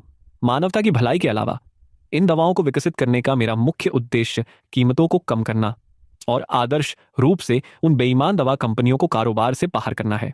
फोन के दूसरी तरफ श्री डेविस बेहद भावुक हो गए थे। उनकी आंखें प्रशंसा से भर गईं। इसके बाद मैंने होराइजन थेरेप्यूटिक्स के चेयरमैन माइकल सुलिवन को एक और फोन किया। श्री सुलिवन, कृपया मुझसे दोबारा मिलने के लिए थोड़ा समय निकालें। मैंने बवासीर के इलाज के लिए एक दवा विकसित की है जिसमें लगाने और खाने दोनों तरह की दवाइयां शामिल हैं। इससे बवासीर 7 दिनों में ठीक हो जाता है। श्री सुलिवन के चेहरे के भाव बदल गए। वर्तमान में बाजार में उपलब्ध बवासीर के उपचार केवल हल्के मामलों में ही प्रभावी थे। गंभीर मामलों में सर्जरी की आवश्यकता होती थी, जो सर्जरी के दौरान और बाद में दोनों ही समय बेहद दर्दनाक होती थी। कुछ मरीजों ने इसे टूटे हुए कांच के टुकड़ों के निकलने जैसा बताया और प्रोफेसर का कहना था कि उनकी दवा इसे 7 दिनों में ठीक कर सकती है। इस प्रकार की दवा का महत्व बहुत अधिक था। कहावत के अनुसार 10 में से 9 लोगों में ये गुण होते हैं।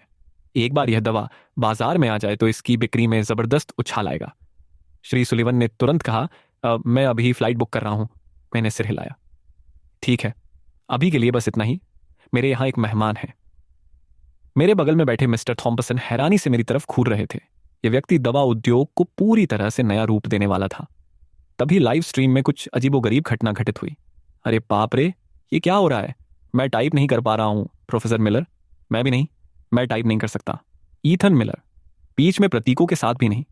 नियंत्रण कक्ष में निदेशक और उनकी टीम ने टिप्पणियां देखी और वे चौंक गए। वे एथन मिलर का नाम टाइप नहीं कर पाए। उन तीनों ने कोशिश की और पाया कि यह सच था। इसे आई मैसेज पर आजमाएं, सहायक ने सुझाव दिया। इसके बाद उसने क्लॉय को एक संदेश भेजा जिसमें केवल एथन मिलर का नाम था। एक पल बाद क्लॉय ने अपने फोन को घूर कर देखा और भौहें चढ़ा ली। मुझे यह बात बिल्कुल समझ नहीं आई। सहायक असमंजस में था। उनके फोन पर संदेश सफलतापूर्वक भेज दिया गया था। उस क्षण सभी को समझ आ गया कि क्या हो रहा है। उच्च अधिकारियों ने हस्तक्षेप किया था। फिर एक अन्य दर्शक ने टिप्पणी की, मैं भी अब शो का नाम टाइप नहीं कर पा रहा हूं, क्या हो रहा है?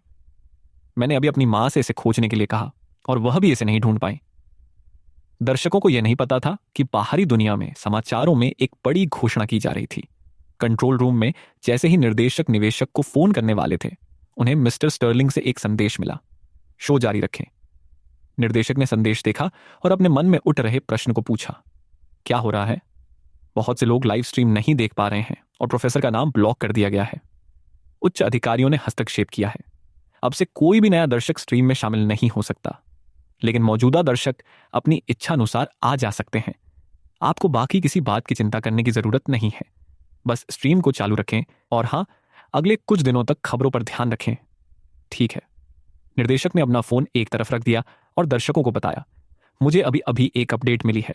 शो के नाम और प्रोफेसर के नाम से जुड़ी समस्या उच्च अधिकारियों के हस्तक्षेप के कारण है। जो दर्शक पहले ही स्ट्रीम से जुड़ चुके हैं वे स्वतंत्र रूप से आ जा सकते हैं, लेकिन कोई भी नया दर्शक जुड़ नहीं पाएगा। सभी दर्शकों के चेहरे पर समझदारी का भाव था। तो इसमें उच्च अधिकारियों की संलिप्तता थी, लेकिन वे ऐसा क्यों करेंगे? प्रोफेसर मिलर ने कई बीमारियों का इलाज किया था।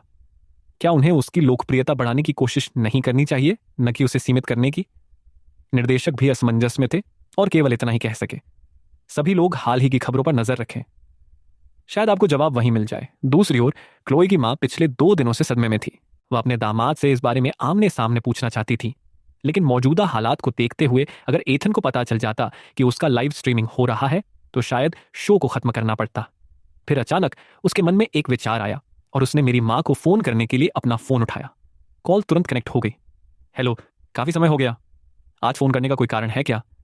क्लोई की मां ने खुद को संभाला और पूछा, मैं आपसे कुछ पूछना चाहती थी। क्या आप जानती हैं कि कैंसर का इलाज किसने किया था? दूसरी तरफ मेरी मां हंस पड़ी। ये तो एथन ही था, बिल्कुल। आप क्यों पूछ रहे हैं? क्लोई की मां अवाक रह गई। इतना सीधा जवाब? फिर उसने पूछा, एड्स के बारे में क्या? वो भी एथन ही था। क्या तुम वो सीक्रेट लाइव शो देख रहे हो? जी हाँ, मैं हूं। मुझे यह मत बताना कि तुम्हें भी शो से ही पता चला कि उसने एड्स और कैंसर का इलाज किया था। नहीं, उनके पिता और मैं सालों से एक दूसरे को जानते हैं। हमने कुछ नहीं कहा क्योंकि हम दोनों ने एनडीए पर हस्ताक्षर किए थे। क्लोई की मां हाँफ उठी।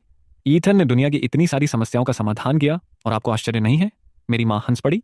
बिल्कुल नहीं। ईथन बचपन से ही विलक्षण प्रतिभा का धनी रहा है।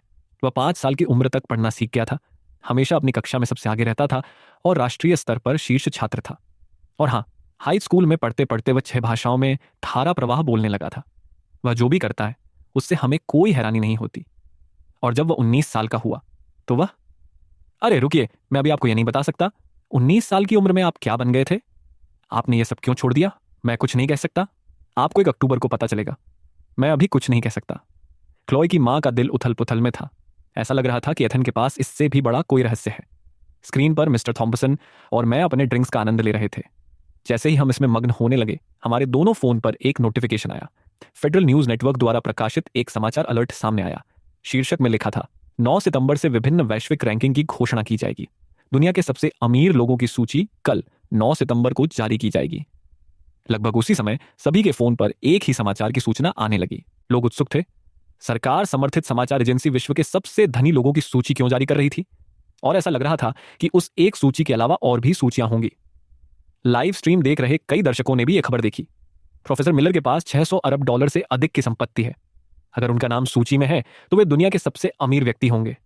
इसलिए मुझे लगता है कि अब मुझे समझ आ गया है। उनके नाम और शो के नाम को ब्लॉक करने और नए दर्शकों को शामिल होने से रोकने का कारण घोषणा से पहले अत्यधिक प्रचार को रोकना है। मुझे ऐसा लग रहा है कि प्रोफेसर मिलर का नाम उस सूची में जरूर होगा। अगर उसका नाम दुनिया के सबसे अमीर लोगों की सूची में है तो पूरी दुनिया पागल हो जाएगी। कंट्रोल रूम में क्लोई भी बहुत उत्साहित हो रही थी। क्या एथन का नाम सूची में होगा? अगर ऐसा होता और वह शीर्ष स्थान पर होता तो इस विचार मात्र से ही उसके दिल की धड़कन तेज हो जाती। दोपहर का समय पलक झपकते ही बीत गया और लगभग 2:00 बजे श्री थॉम्पसन जाने के लिए उठ गए। प्रोफेसर मिलर, शायद आपका नाम भी उस सूची में होगा। मैंने बस मुस्कुरा दिया और कुछ नहीं कहा। उनके जाने के बाद मैंने अपना फोन उठाया और सचिव थॉम्पसन को फोन किया। जब उन्होंने जवाब दिया तो मैंने सीधे मुद्दे पर बात की। सचिव थॉम्पसन, खबरों के अनुसार दुनिया के सबसे अमीर लोगों की सूची कल जारी की जाएगी। मेरा नाम तो इस पर नहीं होगा, है ना? सचिव हंस पड़ा। यह सूची वास्तव में आपसे संबंधित है। उच्च अधिकारी सनसनी पैदा करना चाहते हैं और दुनिया का ध्यान हमारे देश की ओर आकर्षित करना चाहते हैं। फिर उन्होंने गंभीरता से कहा, हाल के वर्षों में हमारे देश की प्रौद्योगिकी का विकास विस्फोटक गति से हुआ है। हमने कई क्षेत्रों में विकसित देशों की बराबरी कर ली है और यहां तक कि अन्य महाशक्तियों को भी पीछे छोड़ दिया है। हमारे लोग पहले से कहीं अधिक आत्मविश्वासी हो गए हैं। इन सूचियों को जारी करना राष्ट्रीय गौरव को और बढ़ाने का एक तरीका है और साथ ही यह दुनिया के बाकी हिस्सों के लिए एक चेतावनी के रूप में भी काम करेगा। अगली सुबह 10:00 बजे देश भर के मीडिया संस्थानों ने फोन, टीवी और अन्य उपकरणों पर बिल्कुल वही छवि प्रदर्शित की। स्क्रीन पर बड़े अक्षरों में लिखा था, दुनिया के सबसे अमीर व्यक्ति। नीचे दाहिने कोने में लिखा था, हर आधे घंटे में एक नाम प्रकट किया जाएगा। दुनिया भर के धनी व्यक्तियों ने यह खबर सुनी थी कि अमेरिकी सरकार अपने 10 सबसे अमीर लोगों की सूची जारी कर रही है। सभी लोग हैरान थे। मौजूदा शीर्ष 10 में कोई भी अमेरिकी नहीं था। इस सूची की घोषणा से अन्य देशों की प्रतिष्ठा को ही बढ़ावा मिलेगा। वे ऐसा क्यों कर रहे थे? उनके मन में कई सवाल थे और वे नतीजों का इंतजार कर रहे थे। 10वें नाम के सामने आने में सिर्फ 5 मिनट बचे थे और पूरी दुनिया इंतजार कर रही थी। उलटी गिनती समाप्त होते ही स्क्रीन पर नाम दिखाई दिया। नंबर 10, सर्गेई ब्रिन, राष्ट्रीयता संयुक्त राज्य अमेरिका, व्यक्तिगत संपत्ति $93.4 बिलियन। 10वें नाम की घोषणा ने पूरी दुनिया में सनसनी फैला दी। असंभव, यह तो जरूर कोई गलती होगी। सर्गेई ब्रिन को 9वें नंबर पर होना चाहिए। पिछली सूची जारी हुए अभी कुछ ही महीने हुए हैं। रैंकिंग में इतना ज्यादा बदलाव नहीं हुआ होगा।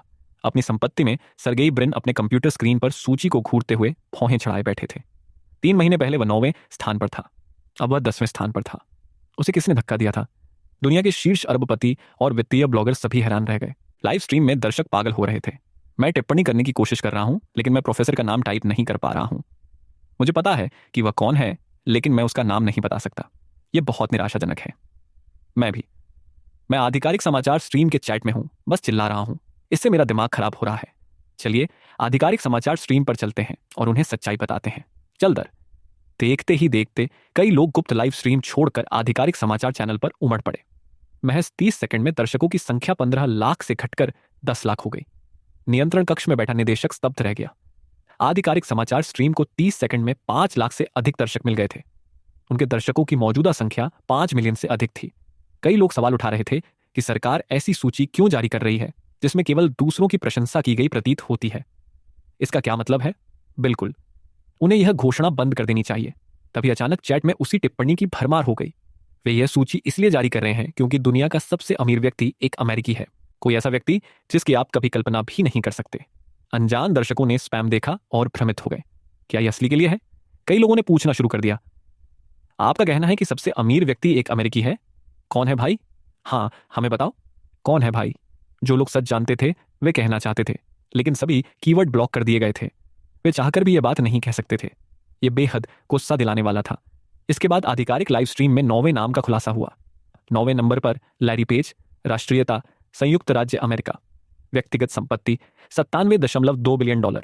समय बीतता गया और सूची में तीसरा नाम भी जुड़ता चला गया। जैसे ही दूसरे नाम का खुलासा होने वाला था, हर कोई अटकलें लगा रहा था। दूसरा व्यक्ति ही रहस्यमय व्यक्ति होना चाहिए। मुझे यह जानने की बहुत उत्सुकता है कि वह कौन हो सकता है। उनके बगल में बैठे किसी व्यक्ति ने भौहें चढ़ा ली। मुझे ऐसा लग रहा है कि दूसरा व्यक्ति वह रहस्यमयी व्यक्ति नहीं है। हैरानी की बात यह है कि किसी ने भी इस पर आपत्ति नहीं जताई। इस समय सब कुछ संभव लग रहा था। संभव, पूरी दुनिया अपनी स्क्रीन से चिपकी हुई थी। फिर दूसरा नाम धीरे धीरे सामने आया। दूसरे नंबर पर हैं जेफ बेजोस, राष्ट्रीयता संयुक्त राज्य अमेरिका, अमेजन के अध्यक्ष, व्यक्तिगत संपत्ति $191.4 बिलियन। जब दूसरे नाम की घोषणा हुई तो पूरी दुनिया में हलचल मच गई। कंट्रोल रूम में क्लोई बेहद उत्साहित थी क्योंकि उसके पति का नाम सूची में सबसे ऊपर आने वाला था। जैसे जैसे समय बीतता गया, नंबर 1 स्थान के लिए उलटी गिनती शुरू हो गई।